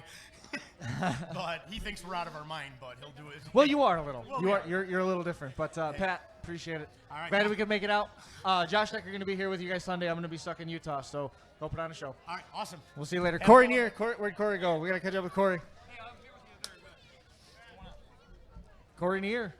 Congratulations, man. Thank you. Came away with what I wouldn't call an easy 3-car win at all. No, not at all. Definitely junked the fresh car. So you called that car fresh? Pretty wrecked. Pretty wrecked now? Slightly. When the bumper came off, did you know it? Just the way that it hit? Just the way it hit, yeah. The second hit went to go hit. I'm like, oh, it's coming up a little too fast. I knew right away something was up front, but I didn't have really much to work with in the back, so I just kind of went with it. I didn't notice when you were in line. Do you have a slider in that? I do. You do? So how worried were you about the pinion angle, the way that thing was coming up? Or not so much the pinion angle, the back end held up okay. The front where the transmission meets. I was getting nervous on that. Yeah. That last hit, I figured it. Hopefully, I'm going to make a count, or I might be breaking a bell housing here shortly. Is this your year to take the championship again? I'm going to try it, yeah. I'm going to try it 1 in 14, but I'm going to try and give her hell this year. Running out there, you guys had the opportunity to decide how you're going to split up the money. What was the consensus? I mean, I know what the final verdict was. You guys, all of it was going to go home with you, and you take that with the Mad Dog Award. What was the consensus? Was it everybody immediately agreeing winner take all? Not at first, and after the drivers' meeting, we kind of all made a consensus on it. We're just going to say winner take all, and we're all going to run our cars and put on a show. Well, you did just that. That car going to live to see another day? Pull it down, put some plates on it, use it for a heat car for somebody else on Sunday? No, I don't think so. I'm going to use all those parts for another car for the finals on Sunday. What have you got? Probably just a regular Ford. A regular Ford? Yep, still some is there quick different? together. Is there different Fords that we should be concerned about that you're not talking about? 03 and newer, but no. Awesome. You got some buddies out there already as well with Nate Smith, Pat Smith are going to be in there as well. Yep, Nate and Pat are out there. Yep, a couple good guys are out there, so should be make for a good feature. It's definitely gonna be a good one to see. Comes down to you. Comes down to you and Pat. You go nose to nose. Who's winning it? Me. I got it. Awesome. Congratulations, man. Always good to see you. Nice to see you Appreciate too. it. Ladies and gentlemen, that is going to do it for us here trackside of the Chautauqua County Fair. Schultz Auto Group qualifying night number 1. Josh Decker going to be back here to announce the Derby. on Sunday for Schultz Auto Group Championship Sunday here at the Chautauqua County Fair. All the folks on DerbyNation.tv, all the folks on FingerLakes1.tv tuning in, watching, and hanging out with us. Appreciate all the help for Eric Remington, who jumped in to help on the cameras. Mike Cooley pulled in. Surprise, surprise, you're running a camera tonight for your first trip out to the Chautauqua County Fairgrounds. This is a tough one to shoot. Did a great job. All the sponsors to help make this one happen. And, of course, we are going to be on the air again Friday and Saturday with a Wasatch Wipeout. Jump on DerbyNation.tv. You can find Crash Course Live's links for the pay-per-view for both nights. That's going to do it for us here. Trackside, enjoyed the show. Awesome time. Always good to come out here to Dunkirk. Thanks a lot to all the fans. Get out there, enjoy the Midway, and enjoy the fair. If you're going to hit the beer tent, make sure you drink responsibly, find a ride home. And also a big thank you out to the Dunkirk Fire Department. Didn't have to do a whole lot in terms of tonight, and that's how we like it. Keeping everybody safe and sound, no major fires. That's going to do it for this one. Appreciate everybody watching. We'll see everybody again next time.